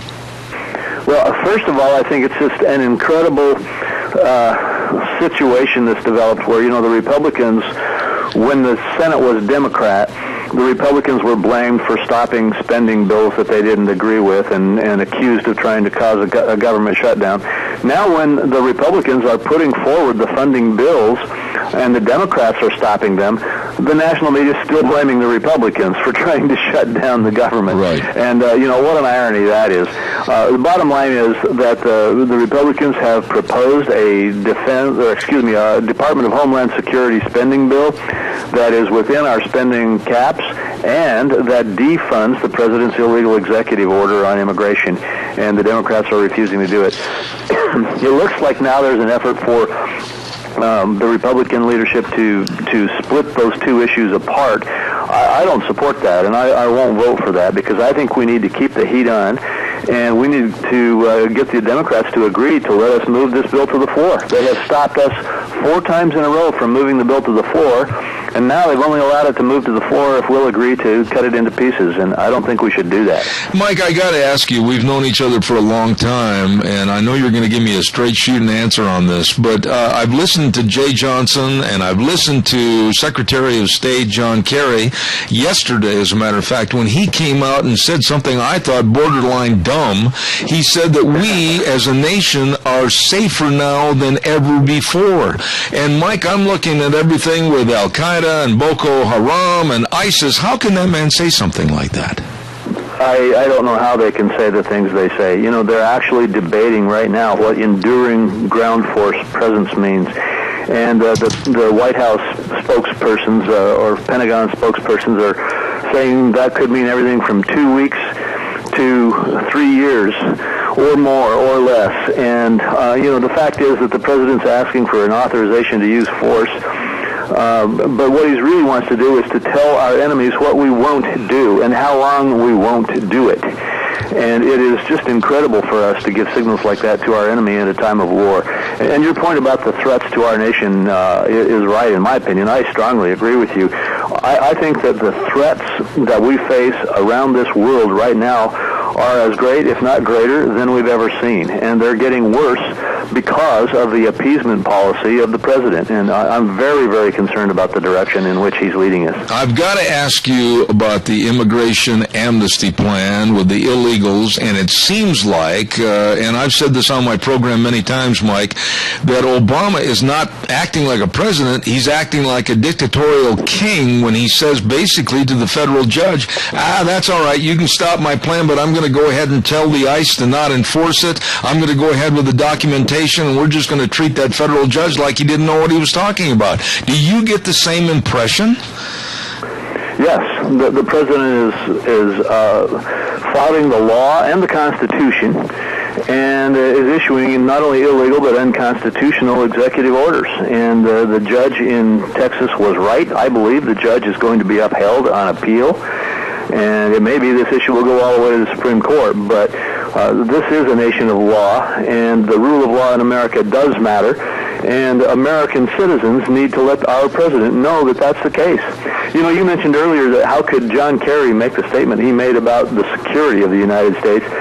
The President of the United States says that we don't have a debt crisis anymore. Oh, my. Our debt's at $18 trillion, and the biggest part of our national debt, or the fastest growing part of it now, is the interest on the debt, which is going to be greater than our national defense budget within the next budget window. It's just incredible that we see this kind of rhetoric coming out of the White House, denying the threats we face, denying the threat of the debt, the threat of ISIS, and the other kinds of things that Americans need to step up and pay attention to. Mike, you've been a long-time United States Senator representing the state of Idaho, and you know that what I'm about to ask, you've heard some of these rumors and rumblings, but people said after the midterm elections that the Republicans needed to go back with an iron fist, and they needed to beat it down on the table and say, look, there's a new sheriff in town, and we're going to turn things around and work for the American people. Now, there's a lot of folks wondering when the Republicans are going to start showing some of that strength. How would you respond to that? Well, first of all, I think that the Republicans have come to Washington with control of the Senate and the House and have pushed some very strong measures and will continue to do so. For example, the Keystone XL pipeline, one of the first bills we moved. Actually, the first bill we moved was one which the President had denied us a vote on for 4 or 5 years in dealing with a repeal of a major overreach of our federal regulatory system in our financial world to try to help protect end users, farmers and ranchers and other small business people, and we won that fight. We've beat the filibuster twice. We've fought, and we're fighting the Democrats on the President's illegal executive order on immigration, and you're going to see as we move forward that there will continue to be this pressure. We're going to come forward with a budget that will balance. We're going to come forward with a proposal, I'm confident, to have a constitutional amendment to balance the budget. And you know, we're taking the president on with regard to his appeasement policies, with regard to what's happening overseas. So I think we are engaged. Now, look, we could be better. And frankly, in the Senate right now, there's a little bit of backing up that I don't support, and I'm going to oppose it. But all in all, I think that the Republicans are putting forward that vision and that agenda that they said they would, and we're going to continue to do that, and that the debate is on and the fight is on in the U.S. Congress. I want to tell you, it's they only said I had 10 minutes, and so I'm going to honor that, but please, I love hearing from you and getting this information. United States Senator Mike Crapo, the very best to you, sir. Thank you so much. Hey, thank you very much, Seb. It's good to visit with you. Same here. Thank you very much. There you have it, ladies and gentlemen. We tried to get as much in as we could in a very short period of time with United States Senator Mike Crapo, and we do appreciate his calling in this morning. Now, I believe on the other line we already have a lovely lady waiting, and that's Rita Ramsey. Good morning, Rita. Are you there? Good morning. I am here. Oh, I tell you what, the miracle of the phone line. Thank you so much. What did you think about what United States Senator Mike Crapo gave us for information this morning? Well, I think what he gave us was good, and it gives us a little bit of hope. However, there is so much stuff out of control, and I still don't think, like you intimated, that the Republicans are standing up saying, you know what, we're in the majority now, we're going to do this. I don't think they're being forceful enough, but I guess a little bit's better than none. My fear, as I mentioned in the first hour, is the naivete and the outright blatant lies that this administration is perpetrating, whether it's John Kerry, whether it's Biden, or whether it's Obama himself. And I honestly think, and I want you to respond to this, that they are lying to the American public about the severity of how dangerous our world is right now, with John Kerry saying we're safer now than ever before. How would you respond to that? I think all he's doing is trying to get us to look the other direction while he signs up with Iran. I agree. Because I don't think that we're safer. We can see all of this stuff happening. It's happening all over the world. It's going to happen here. It's not a matter if it happens here. It's a matter of when, and it will. the thing of it is, and I heard somebody saying this morning, President Obama has totally done a 180 on everything he said before he was elected in 08, and he turned and did total.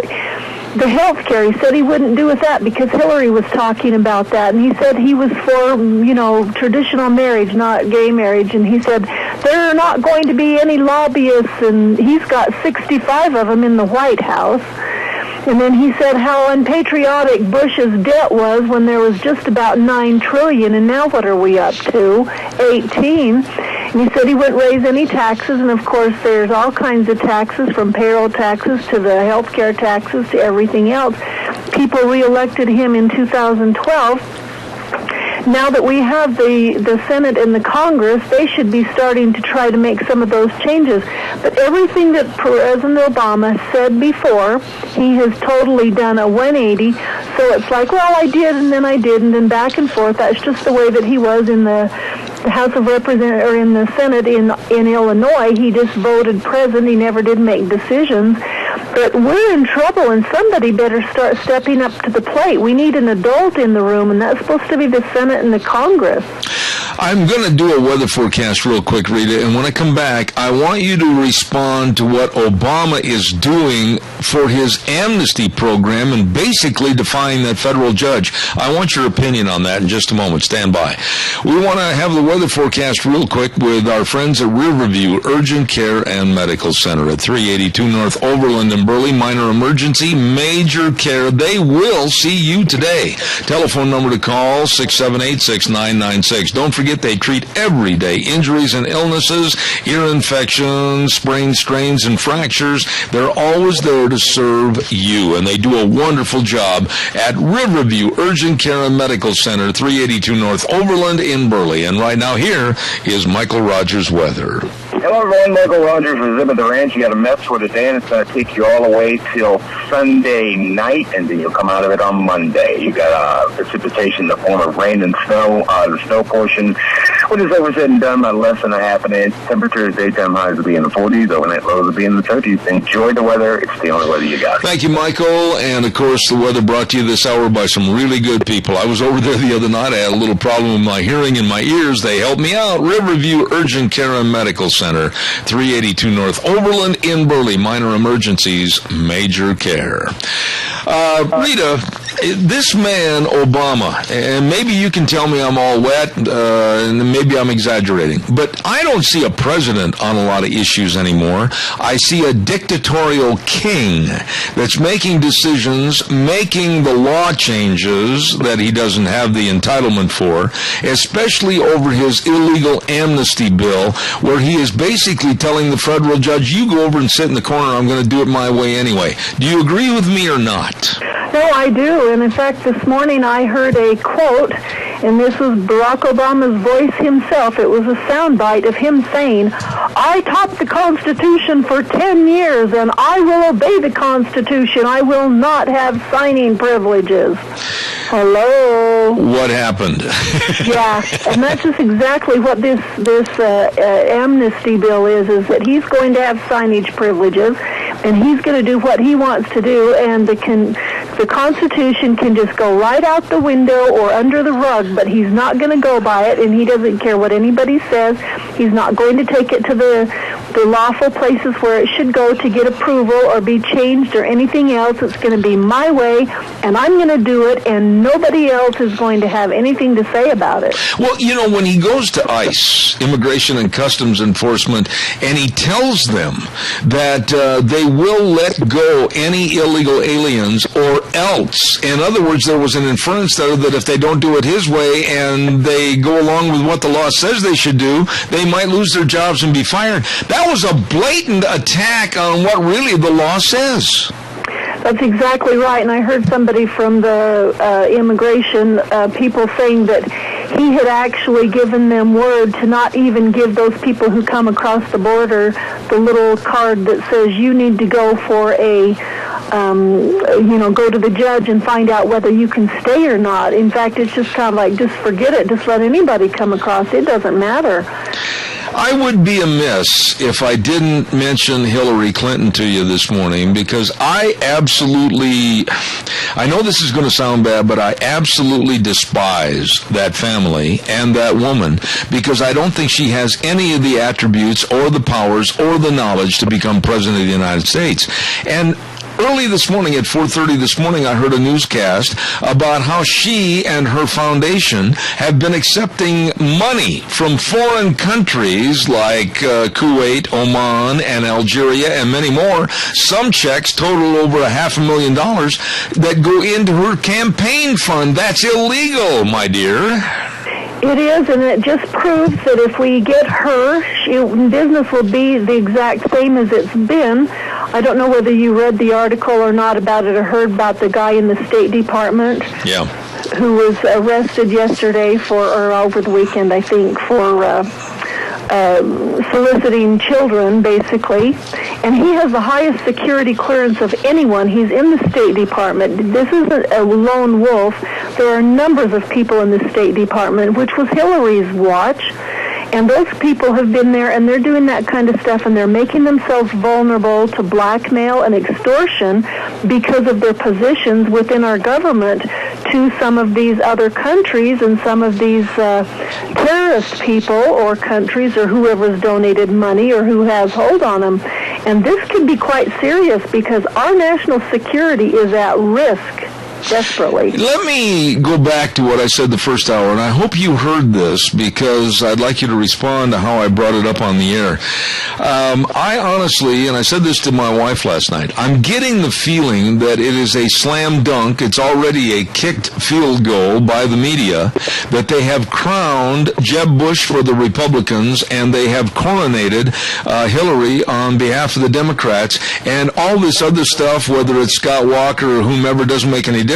The media has basically put those two in the corner as representing their respective parties. Do you think I'm wrong? But I see this. I really do. No, I think that's what the media is pushing for. Won't this be cool to have a Bush and Clinton election again? The thing of it is that's not the only thing that's happening is they're just willing to do anything to prop up the Clintons. I don't know whether they think that they'll get more access to the White House or just exactly what they're thinking. But that's the kind of thing they're doing. And what I'm wanting to know is how come they are really focusing on that instead of what's happening today with the net neutrality on the Internet. Yeah. The FCC, the chairman has refused to testify to the Senate, and 3 Democrats on that board are going to totally transform the Internet. They shouldn't have power like that, and Obama's just letting them do it. In fact, he probably told them they had to do it. Well, there's so many things and items that if the general public, is it because we're unaware? Is it because we're naive? Is it because we don't care anymore? Why in the world is the American public sitting back and letting this happen? Well, I think those things that you just said are an exact factor in what's going on. Everybody says, oh, yeah, I saw the news, I know what's going on, and they take off and leave. Well, all they're listening to is it depends on what station they're listening to.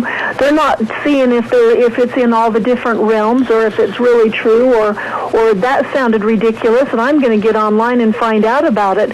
They're not doing anything. They've just abdicated all responsibility over to either our politicians or the news media and let them do their thing, and it doesn't bother me because everything's good in my world. Well, you know what? Everything isn't good in our world, and we better start paying attention and learning what's going on.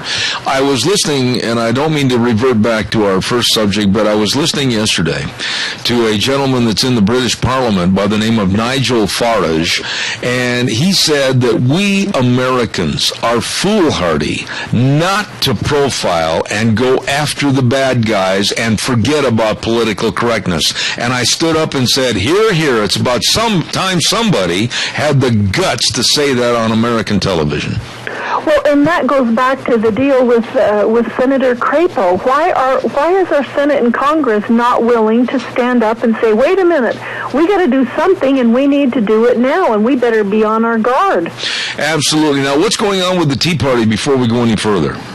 2 weeks, no, I think it's 3 weeks from today. On the March 19th, we're sponsoring a free trade. It's basically a seminar. It's kind of a thing where we're going to have a guy come and talk to us about the free trade agreement that the Senate is trying to get passed through.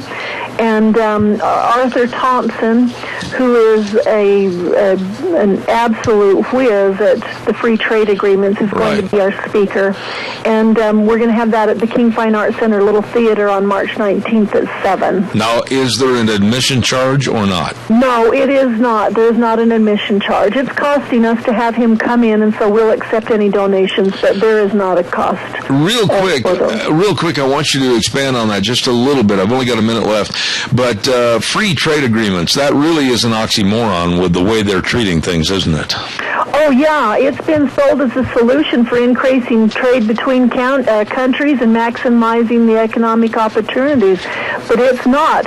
There might be a few things, just like the NAFTA agreement was, which said, we'll do this and that and the other. But what happens is it actually involves things outside of trade, like climate change, sustainable development, homeland security, and military and international courts. Those things are all tied to that. There's not anything that's just, this is it. We don't have to worry about anything else. It's got all kinds of tails hanging on to it. Rita, going back to what we said a minute ago, the American public, I just urge people to get involved. I urge people to get mad. I urge people to contact their representatives and senators. I urge people to do anything and everything they can, because honestly, this country, in my opinion, is at stake right now. Oh, it is, and that's what, we've been focusing on, is trying to get people educated, and so we try to have programs where we're teaching people about various different things that are going on in our community, in our nation, and actually in the Senate and Congress and various different things. And it doesn't cost anything. All you have to do is give a couple of hours a time once a month and come and become educated about some of the stuff that's going on that we need to pay attention to. Absolutely. Rita Ramsey, a real treat. And may I apologize to you on the air for the brief conversation this morning with the Senator being on first, but I certainly appreciate it. Thank you so much. Oh, no problem. Thank you. Bye, Zach. All right, take care. Rita Ramsey on our program every Thursday, and I certainly look forward to that. Also, as Gina Jameson knows over at our studios, at this time on Thursdays, I have a question. If you're hungry and starving to death, where would you like to go? Well, let me give you some great examples. How about Taco Bandito, 2301 Overland in Burley, and try their new spicy chicken bacon ranch burger. Oh, knock your socks off, delicious. Or the Southern Baked Burrito, either soft shell or grilled shell. Good. Chicken or steak made a special way that only Kip knows. It's delicious. Everything is at Taco Bandito, 2301 Overland in Burley. And how about Burgers Etc., 124 South Oneida in Rupert and 700 North Overland in Burley. Oh my goodness, after 3 p.m. they've got corn dogs and burritos for only 99 cents. 99 cents? Yep, you better stop over. And delicious burgers and ranch burgers and bacon burgers, everything. You're going to just love the food at Burgers Etc. Once again, locations on Oneida in Rupert and North Overland in Burley. Good. How about we head over to Steve-O's at 290 South, 600 West of Hayburn. Food made the way you like it. Absolutely hand-patted hamburger patties made daily with love. And they've got the best doggone steak fries or regular fries anywhere. Try the pork chops with salad and choice of potatoes. Oh, it is so good. Very friendly servers and a dedicated staff at Steve-O's, 290 South and 600 West of Hayburn. Food made the way you like it. And, of course, last but not least, I got to swallow because I'm just so hungry. AC Drive-In, 601 East Main in Burley. And we got to note that they've got something brand new over there. Brand new at the AC Drive-In. They're offering the country fried steak on a bun. Oh, my! Served on their large farmer bun with the signature white sauce and lettuce and Swiss cheese. I am drooling. Country fried steak on a bun at the AC Drive-In Drive-In. Oh, yummy! 601 East Main in Burley. You stop in and see them today. And all of these great folks, absolutely, if you're hungry and starving to death. And I can just see Gina go over there. Oh, let me out of here. I'm hungry. I am, too. A little breakfast pizza didn't quite cut the mustard. Breakfast pizza? Yeah, you can get these breakfast pizzas. Oh, yeah? They're actually pretty good, but come on. Oh, my. What was it, a chicken fried steak? Doesn't that sound great? It does. Do they smother it with gravy, too? Oh, yeah, with Swiss cheese and everything. Oh, my goodness sakes. Absolutely delicious. That sounds good. And all I had was a little bitty cereal for breakfast at 4:30. Have some fruit. I got to tell you, though, and this is real quick, and then we're going to send it back to you. Some of those Wranglers are de-shrinking. De-shrinking? Yeah. In other words, I almost got them to fit. That means you can put away the pliers almost? Yeah, well, no, let's not get carried away. Okay. See you in 6. You got it. Okay. Oh, welcome back. Hour number 3. Kind of a snowy, cloudy, well, yeah, let's just call it like it is, like Michael says, yucky day. But anyway, smile on your face will brighten it up. Zeb at the Ranch, I'm Zeb Bell. And, of course, our major sponsor, your Magic Valley Les Schwab Tire Centers, all 7 locations serving you, along with our friends at Ramsey Heating and Electric at 2600 Overland Avenue in Burley. Hey, don't forget what's going on at the Chadwick Sports Grill today, 139 West Main in Burley. What's the special for today, Zeb? Well, it is chicken paprikash over white rice with veggies and super salad. Chicken paprikash over white rice. You get in there today and check out the special or any one of the delicious menu items at the Chadwick Sports Grill, 139 West Main in Burley. They're waiting to serve you. I got to get Gina back on the phone for this. Gina, are you right there by your microphone? Yep. Oh, my. You want to see something that will just turn your little tummy? As you may or may not know, the International Olympic Committee has selected a site at Rio de Janeiro for 2016. Did you know that? No, I'm bringing it up on the computer. Okay. But if you get a chance, go to the USA Today, yesterday, Wednesday edition, and I'll tell you why. The International Olympic Committee was promised by the Rio de Janeiro officials that they would have an 80% cleanup of the sewage, raw sewage, in Guanabara Bay in Rio de Janeiro. And there's a picture in the USA Today yesterday, right underneath the main thoroughfares going to where the Olympic headquarters would be. Look at the raw sewage and all the millions of dead fish. Yeah, I've actually read this story before where they were talking about when Rio had, kind of threw their name into the hat. When a lot of the swimmers were like, if it's going to be held there, we ain't going. No kidding. Cancel our event because we are not going to swim in those kind of waters. And here's what biologists have said about this particular bay called Guanabara Bay in Rio de Janeiro. They said it's also the final destination for the lion's share of the sewage produced by 12 million people in the Rio de Janeiro metropolitan area. And this picture I'm holding in my hand right now with millions and millions of dead fish along with all the sewage. Why in the world would they pick a destination for the Olympics like that? Oh, I am actually just finally pulled up the story, and you can see the picture that they have up there, and nasty. It's beyond nasty. We've got Galen Smyer on the phone ready for you. All right, thank you very much. Oh, man, I saw that and I thought, all the Olympic swimmers, they're not going to be going there in 2016. Ladies and gentlemen, it is time for Cassia County School Days. And as you may or may not know, Cassia County School Days brought to you by some really good folks. First and foremost, we want to say a thank you to A Child's World at 1308 Overland in Burley. And don't forget, they're right in the middle now of their 12-day birthday party celebration, celebrating 12 years in business. I'm telling you what, they've got all the family games, the toys and the books, and the clothing and everything. And also, they got the new spring arrivals of Cherokee and Dickey scrubs, all the shoes, everything at A Child's World, 1308 Overland in Burley.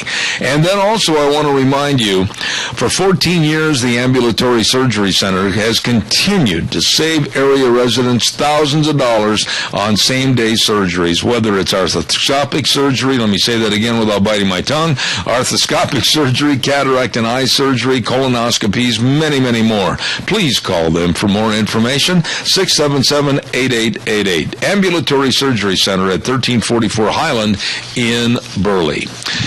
Well, lo and behold, we have with us the superintendent of schools for Cassia County and a dear friend of mine for many, many years, Mr. Galen Smyer. Good morning, Galen. How are you? I'm doing well, Zeb, and good morning to you. I hope things are well with you. Well, every day is a better day, so we'll just leave it at that, and it's always a real treat to have you on the program. I understand that today we're going to be talking a little bit about a subject that I'm a little vague on, I'll admit, because I'm not much of a computer user, but I have read about the Internet being shut down as a service to not only your school district, but possibly to many around the state of Idaho. Bring us up to speed as to what's happening here.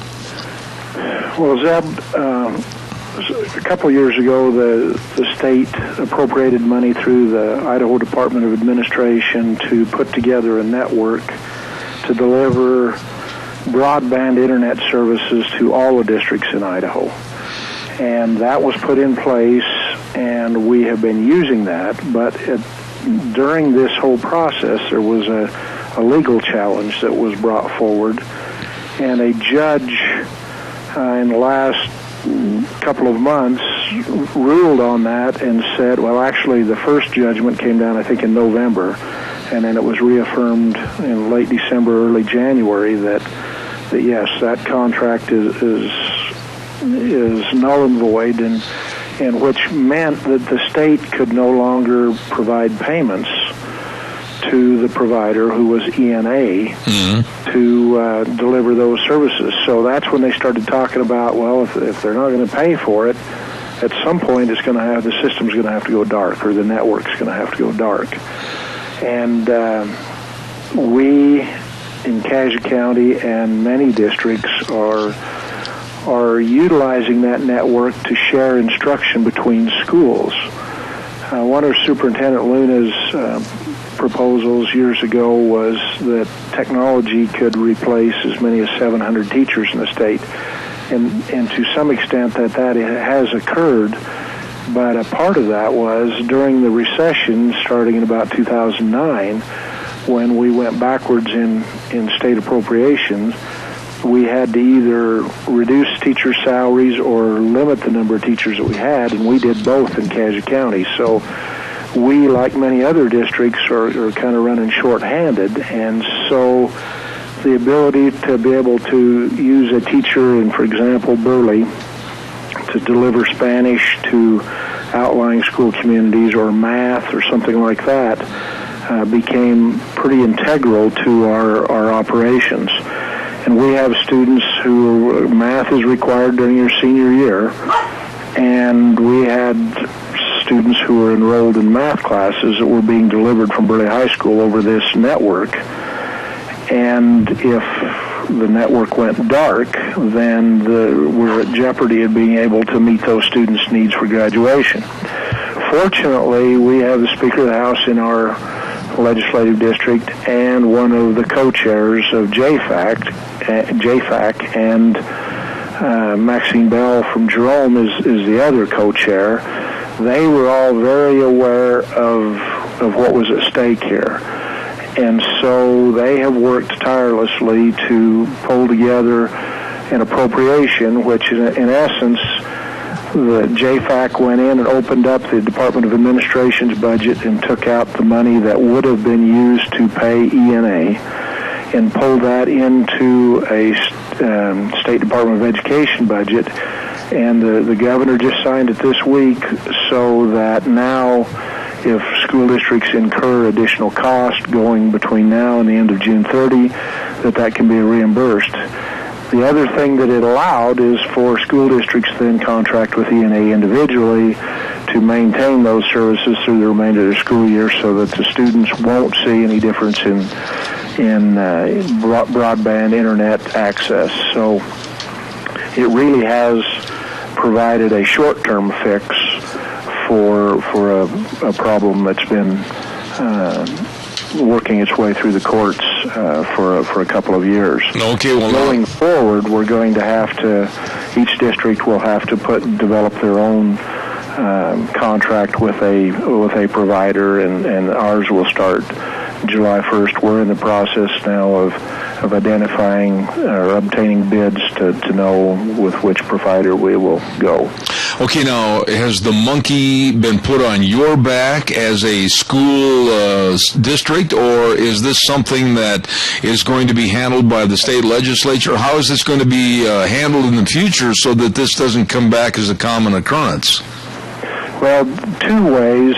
I believe going forward that there will be an appropriation to help districts defray costs. The other thing that's in place is the federal government provides a fund, or created a fund, and it's generated off of cell phone use. Mm-hmm. And so a portion of your cell phone bill goes into an account that is then used to defray expenses to schools for internet broadband access and those kinds of things. That they call that E-rate, and so any of our internet services are E-rateable. We get reimbursed from the federal government, and then I'm anticipating that the state will appropriate money to make up that difference. You know, Galen, let me ask you something, and I'm really naive about this, but basically, in the long run, if the money's not there, you as a school district might have to go out and basically find your own solicitation for a sponsor. Wouldn't that be a feasibility solving of the problem? It would, and actually, before the IEN and the ENA and the IEN is the Idaho Educational Network, before those came into existence, many, if not most, of the school districts around the state were working with local providers to deliver internet access to their schools. Since those days,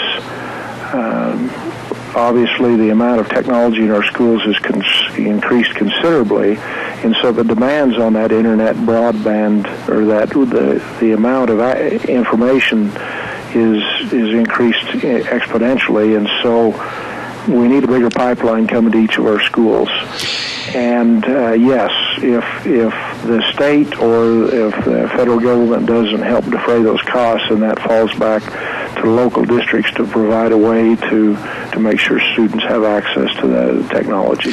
Galen, isn't it amazing as you look over your shoulder backwards 10 years as to how we've progressed and how reliant we are on the internet, but then look ahead 10 years, and what do you see in the future? I mean, there's so many drastic changes taking place.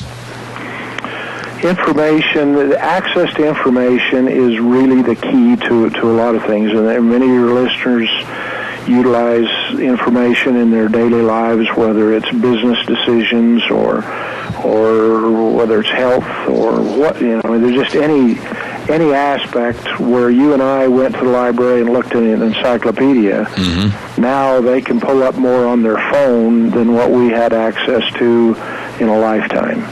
And so that's going to continue to change, and those devices are going to continue to get smaller and faster, and access to information for use in decision making is going to be instantaneous, and so it will continue to change, and our education is evolving to there are certain facts and figures that students need to know and certain things, background information that they've got to have, but then part of it is the ability of where do you go look for information when you need it, and that's part of the educational process.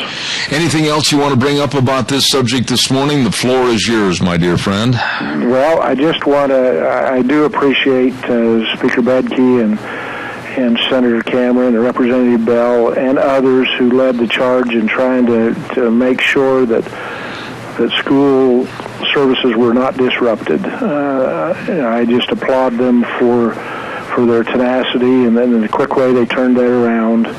The JFAC made an appropriation last week, and then this week the governor signed it. It went through both houses rather quickly, and that's because we've got great people as leaders in the state who saw a problem and worked quickly to address that.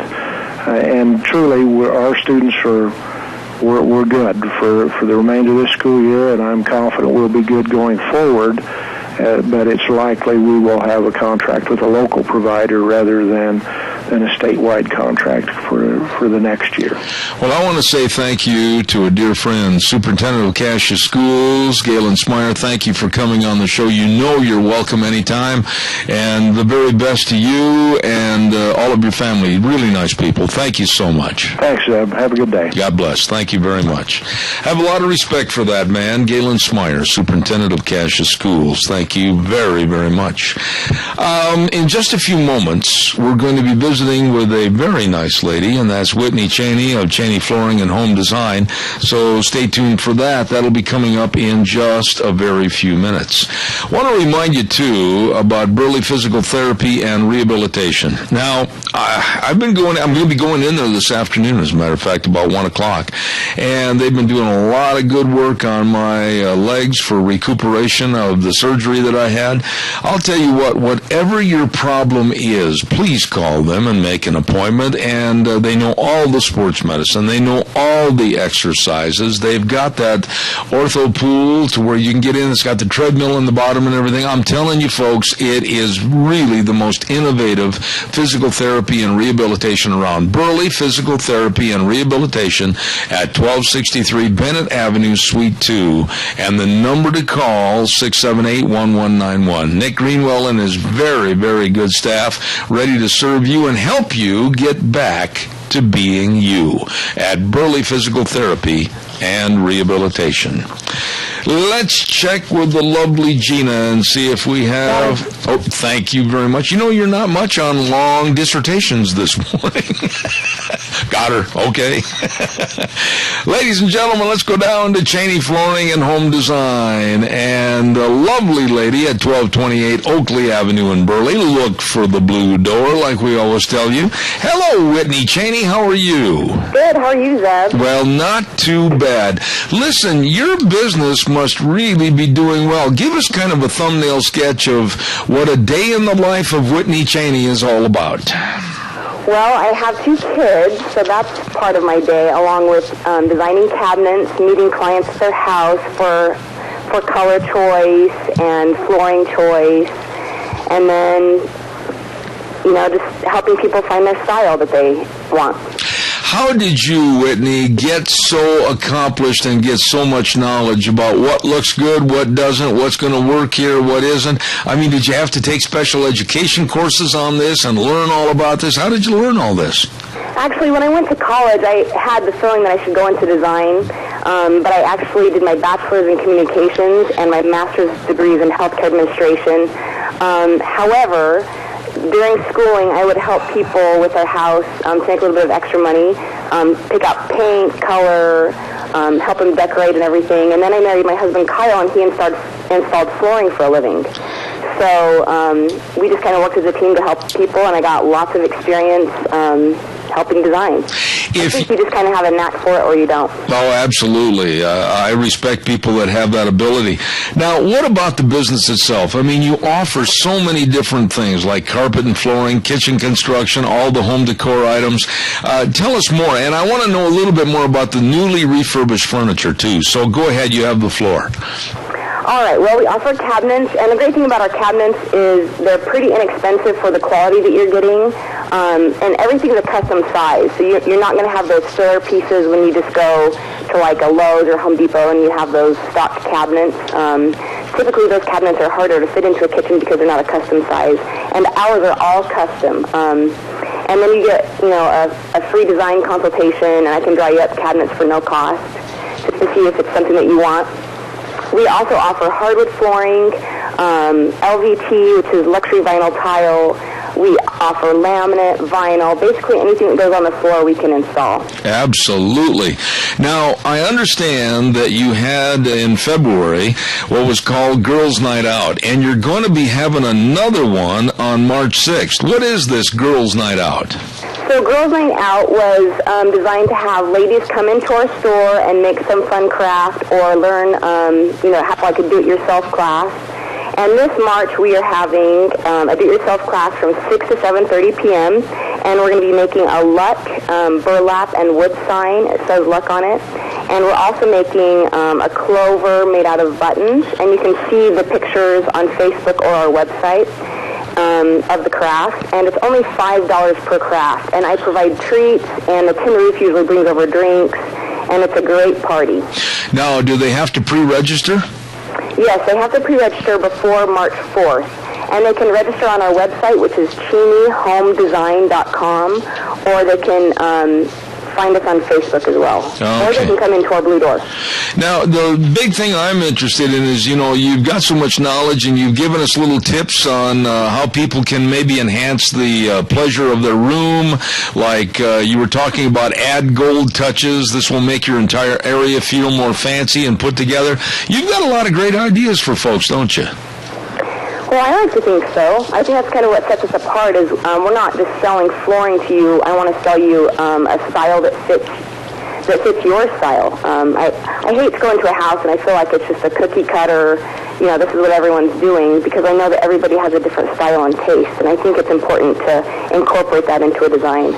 I just shudder to think what you would tell me to do with all the things that are hanging in my office. I might have to come take a look at that. Oh, believe me, bring along a loaf of bread so you can leave breadcrumbs down the floor to get out of here. It's a mess. Anyway. We're having one more event. It's March 21st, and I don't know if you know Avery Adams, but she's doing some photos for us. At our store, there's going to be superheroes, and kids can get pictures taken with them. And at her store, which is just across the street, they're doing Frozen pictures. Oh. And you just show up, and it's $15 for both locations. Absolutely. Now, at your business, I tell everybody, Cheney Flooring and Home Design, 1228 Oakley Avenue in Burley. Look for the Blue Door. But what are the hours so that everybody can stop in and see you? So from Monday to Friday, we're open from 9 to 6 p.m., and Saturday we're open from 10 to 4. We decided to have extended hours on Saturday so people could come in. Okay. And once again, I want you to tell everybody, I don't think we mentioned about the newly refurbished furniture. What do you do in that case? I mean, you just get it all fixed up and ready to go again? So I have fallen in love with old furniture because it's so well made, it's sturdy, you've got the dovetail drawers. However, some of them just need a facelift, so I started repainting them, restaining them, adding new hardware, and they've actually been a really big hit in our store, and we have a lot of different design options with them. I can even repurpose somebody's furniture that they have. Oh, my. How do you find time for all of this by yourself? Oh, my goodness. I don't know. My mom kept me busy in high school, so I guess it's just carried over. I would say you're doing a wonderful job. Cheney Flooring and Home Design, 1228 Oakley Avenue in Burley. Look for the Blue Door. Whitney, it's been a pleasure, and thank you so much for being on our program this morning. Thanks, I always love talking to you. Thank you. God bless. Have a good day. Bye. Wonderful people that really can help your home look better and feel better. Cheney Flooring and Home Design, 1228 Oakley Avenue in Burley. Really nice folks, and they bring us the weather. Every morning we sign on at about 8:07, 8:08, and we appreciate them very much. Thank you. Coming up in just a few minutes, we're going to have a young lady on the program by the name of Sarah Carter, and she's going to be talking about a benefit that's coming up for a young lady that was severely injured in a skiing accident. And then after that, we're going to have another lovely young lady on the program by the name of Elaine Stevenson talking about the Minnecasia Lincoln Day Luncheon that's coming up on this Saturday. So all of that coming up in just a few minutes, but right now let's send it back to our main studios over at K-Bar.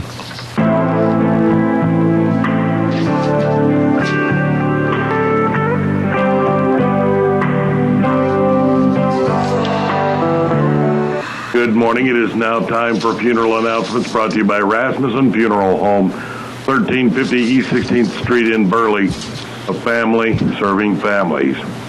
Ernest W. Bell, a 78-year-old Burley resident, died Thursday at Parkview Care Center and Rehabilitation. Funeral services are pending and will be announced by Morrison Funeral Home and Crematory. Judy Albertson, a 72-year-old Burley resident, passed away peacefully in her sleep the morning of Friday, February 20th. A celebration of her life will be held at 1 p.m. Friday, March 20th at the Skyline. Cremation services are under the direction of Morrison Funeral Home. Michael Ray Benetti, a 57-year-old Burley resident, passed away Tuesday, February 24th at Parkview. Services are pending and will be announced by Morrison Funeral Home and Crematory. The funeral for Charles E. Allred, a 94-year-old resident, will be held at 11 a.m. Saturday at Rasmussen Funeral Home, where friends and family may call from 10 until 10:45. Military rights will be provided by the Minnecasia veterans. Burial will follow at the Pleasant View Cemetery. The funeral for Esther Breens Chandler, an 84-year-old Rupert resident, will be held at 11 a.m. Monday at the Rupert LDS First Ward Church, the former Rupert Stake Tabernacle at 806 G Street in Rupert. Bishop Mark Sanderson will be officiating with burial to follow in the Rupert Cemetery. Friends may call from 5 until 7 p.m. Sunday at Rasmussen Funeral Home and from 10 until 10:45 Monday at the church. The funeral for Melva Noreen Mackey Clark, an 86-year-old Oakley resident, is pending and will be announced by Rasmussen Funeral Home. This concludes funeral announcements for today, brought to you by Rasmussen Funeral Home, 1350 East 16th Street in Burley, a family serving families. I have a story to tell. It's the most important story of my life because it's about the love of my life, my husband. I'll tell you about the time he returned a hero and brought other soldiers back as well. I'll tell you about a man who brought honor to a nation and pride to our family. And while I'm telling you this, I'll show you his medals and the flag that I now hold to my heart, and pictures of him with our kids and grandkids. I do this not only to respect my husband's memory, but so that others remember their own time with him. And I do this for myself, because his funeral is for me, too. This is a day we'll always remember for a life worth celebrating. Rasmussen Funeral Home in Burley can provide that meaningful funeral for you and your family. Rasmussen Funeral Home, a family serving families. Located at 1350 East 16th Street in Burley. Let them help you celebrate the life of your loved one. And now, back to Zeb at the Ranch on AM 1230 KBAR. To reach Zeb, call 436-2244 or toll free 1-866-927-4587. And now, here is Zeb Bell. Oh, thank you very much. Welcome back. Last half hour right here on Zeb at the Ranch for a Thursday. And I believe we have a young lady with us that she's doing something really, really nice in helping to put on a benefit concert for a young lady that was injured in a skiing accident. And we say good morning to Sarah Carter, the owner of the Escape Club. Good morning, Sarah. How are you?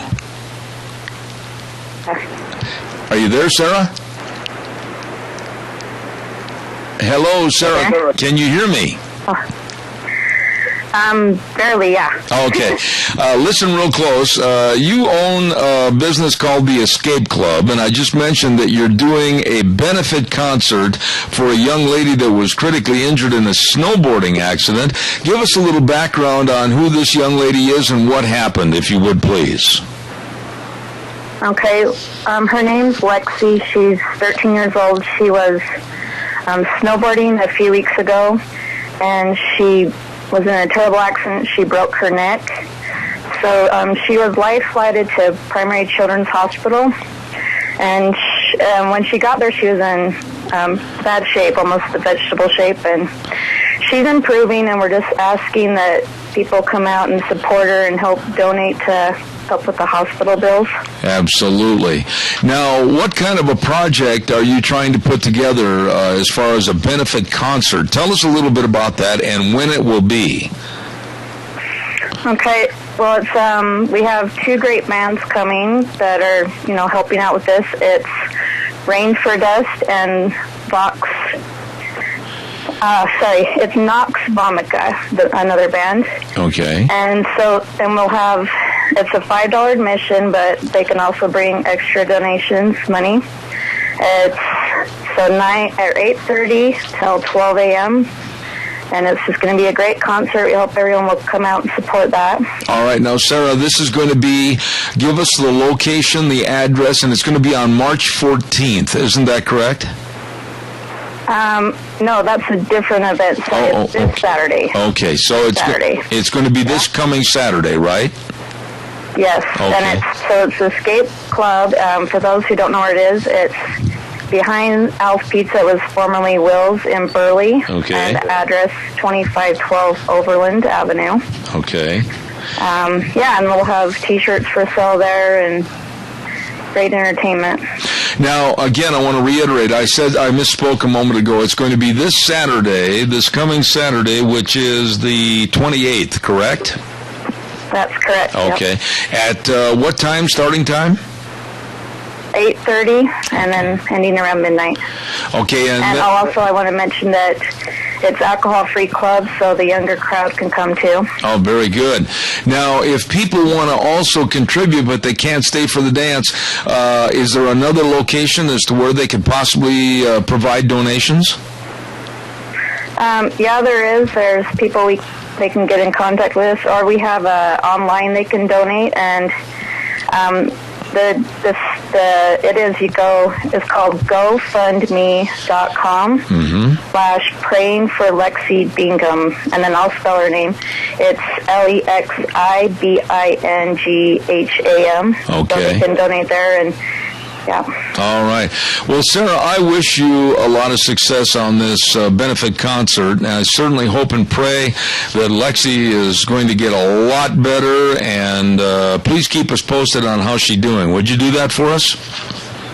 Yeah, and she is getting a little better each day. She's starting to speak some words and regaining some movement, so prayers are being answered. Oh, absolutely. Well, Sarah Carter, it's friends like you that help others, and we certainly appreciate your taking the time to come on. Once again, I'm going to have you give us the date, the time, and the location of this benefit concert this weekend. Go ahead. Okay. So it's this Saturday, February 28th, 8:30 to midnight, and Escape Club, 2512 Overland and Burley, and it was formerly Will's for those who. Yeah, so Escape Club, hope you can come. And thanks for your support and prayers. Absolutely. Sarah Carter, God bless you, and thank you so much for coming on the program this morning. We appreciate it. Have a great day. Thank you. Thank you. Thank you.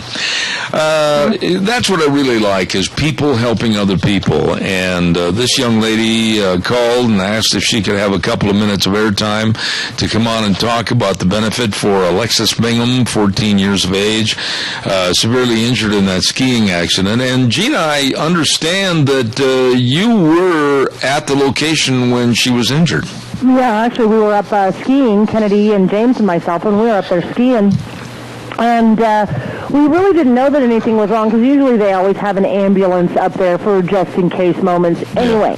So we really didn't think anything was going on. Well, we were getting ready to go up the ski lift, and mind you, that day the skiing conditions and the boarding conditions were really good on one side of the mountain, like towards Milk and Colt and those runs and Yahoo. But on the other side of the mountain, it was really, really icy and really crunchy conditions. So we stayed off of that side of the mountain. But we were going up the big chairlift, James Kennedy and I, and we could see Lifelight coming in. And it's very rare that Lifelight actually comes into Palmerell. So we knew that something really, really bad had happened. So we saw Lifelight coming in, And this is as we were going up the lift. We saw them come in, land, and then we also saw the ambulance, what they did. And then, of course, we got off the lift. We skied down. And then we saw the ambulance take Lexi from the from their location right there at the lodge, and they drove her over to the helipad, which is on the other side of the parking lot of Pomerelle, and drove over there and loaded her up, and then took off again. So it was a pretty traumatic event. Everybody was kind of curious as to what was going on, but we saw a life flight come in and then fly out, again. And the whole turnaround was probably, I think, about 12 minutes. My goodness. Yeah, it worked really, really quick. I don't care what the function. I don't care what the sport. I don't care what the occasion. It can happen just with a trip of the knee on pavement. It can happen snowboarding. It can happen riding a horse. You never know. And I just want to reiterate that it's people like Sarah Carter that are putting together benefit concerts to help people. We really appreciate that. So make sure that you try and attend this one for Lexi, and it's going to be this Saturday at the Escape Club. Absolutely.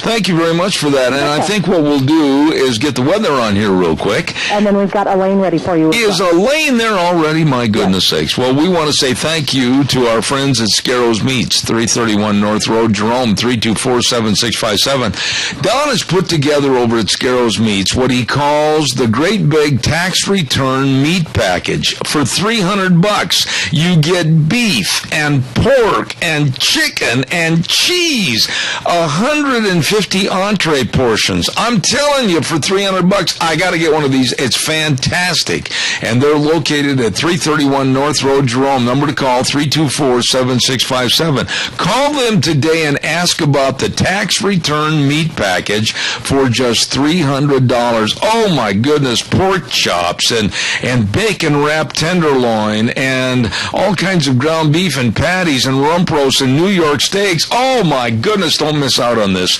at Scarro's Meats in Jerome. Right now, here is Michael Rogers' weather.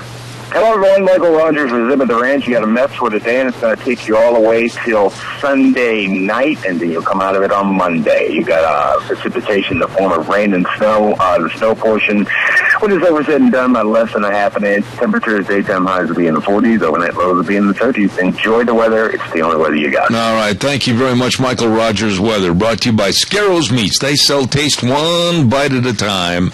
Absolutely. They're located at 331 North Road, Jerome. They guarantee everything they sell. Give them a call, 324-7657. Well, my goodness, I get a chance to talk to a beautiful young lady on the phone again, and we're talking to the lovely Elaine Stevenson. Good morning, Elaine. Good morning. How are you, Zeb? I'm fantastic, and we're getting ready to see you on Saturday at the Minnecasia Lincoln Day Luncheon. You've been a part of that for a long time, haven't you? A long time. Give us a little background on what we can expect on Saturday. Okay, it's going to be, we're going to start at noon at Morris Steakhouse and Convention Center there in North Burley. And we're going to start the meet and greet at 12 noon.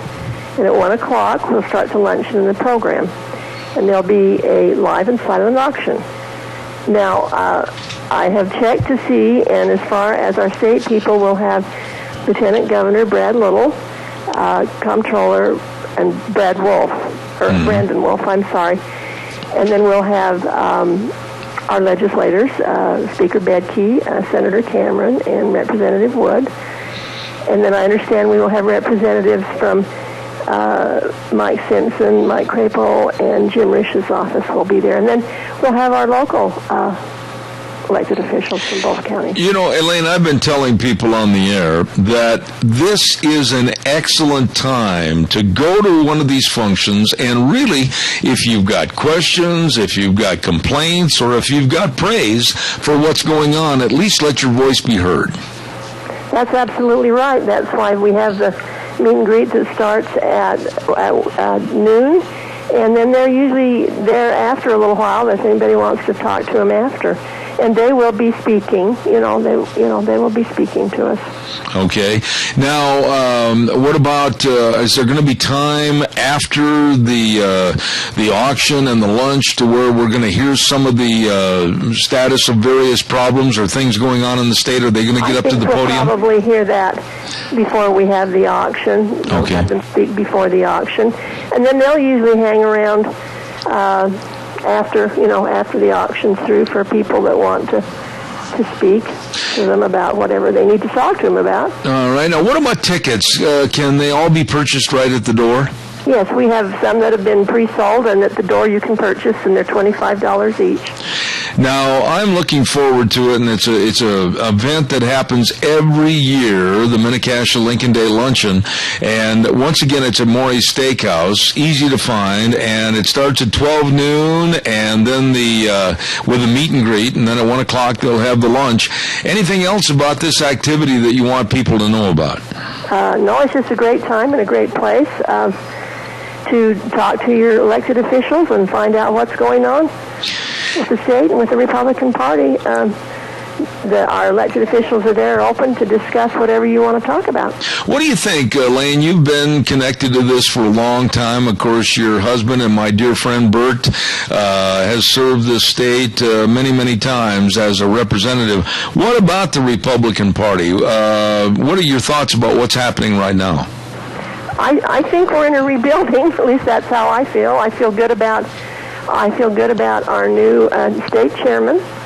I think he's doing a good job. I think he's got some things to, not personally, but because of the way things have been, I think he's doing all he can to make things the way they ought to be. Okay. And then on a national level, which, a lot of things hinge as to what happens on the state level right up to the national level, what are your thoughts as we look towards 2016? Oh, my land, I would hope we would get a Republican president. That's all I can say. I hope so. But, I look at that they're starting the same old thing again. I think people get weary of election. I think we're election weary. We don't get through with one election before they start another one. I have to ask you this because you've been the backbone of politics with your husband and always right there with him.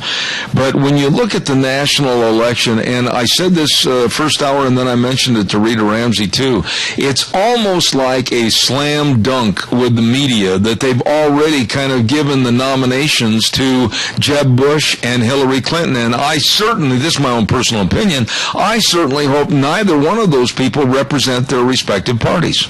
Oh, I'm with you. I absolutely am. I'm old, and I'm sure you remember when basically the news media put the news out. And frankly, I've been opposed and irked with the opinion page, the opinion this, the opinion that. Why don't you just give us the facts, the true facts, and we as the public surely have the brains to figure this out on our own. Absolutely. But when I look at the names of Clinton and Bush, I was not real happy with what happened during the Bill Clinton realm, and many people look at both father and son regarding the Bush family, and I think it's going to be derogatory to the Republican Party and to this country to have Jeb Bush get the nomination when we've got a lot of younger, I think more strength-filled people like whether it's Governor Scott Walker or whomever that would better serve our country. Well, right now I think Scott Walker's great. He's a breath of fresh air. He's proven himself. Absolutely. He went through a lot of heck, if you will, in the state of Wisconsin. Yes, he did. Well, Elaine, we'll send everybody over there this Saturday at Maury's Steakhouse, the Minnecasia Lincoln Day Luncheon, again starting at 12 noon with the meet and greet, and then 1 o'clock with the lunch. Thank you so much, and we'll see you on Saturday. Thank you so much for having me, Bill. You bet. Thank you. Take care. Elaine Stevenson on our program this morning, and I certainly appreciate that, lady. Calls are welcome, 436-2244, 1-866-927-4587. Give me a jingle. I would love to talk to you about anything or everything that you've got. I want to get into this a little bit. I was looking through the USA Today, and they had 10 ways to live more frugally. And they said relatively pain-free tips to stretch your savings to last a lifetime. And they had where you check out discounts and freebies. Gina, are you one of these kind of people with you and Kennedy that you go through the newspaper and through magazine and get all the coupons and everything? It's the ones that I'm going to use and that I know that I'm going to use, yeah. I'm not a very good coupon shopper, and I'm not one of those extreme couponers by any means. But if I look around, I look for the deals. Mm-hmm. Okay. And do you try, as the homemaker, do you try to cut the fat from your food budget? I have no choice. But isn't it, I don't have to go through that right now, but it's a little hard to figure out what to buy Kennedy all the time and also what you might want. Yeah. I try and buy something, when I go to the grocery store, I buy what I know everybody's going to eat. I buy lots of vegetables, your grains, your breads, your cereals, things like that, all of the dairy, and then, I just make dinner at home 90% of the time. Oh, and you can cook, too. And then they say that you have to be a savvy grocery shopper. Don't forget to look for the coupons in the store and online. I don't think, now Deanne can correct me if I'm wrong, but I don't think we've ever got into this coupon thing. I have a lot of friends who are those, who are really, really into couponing and they save a lot of money.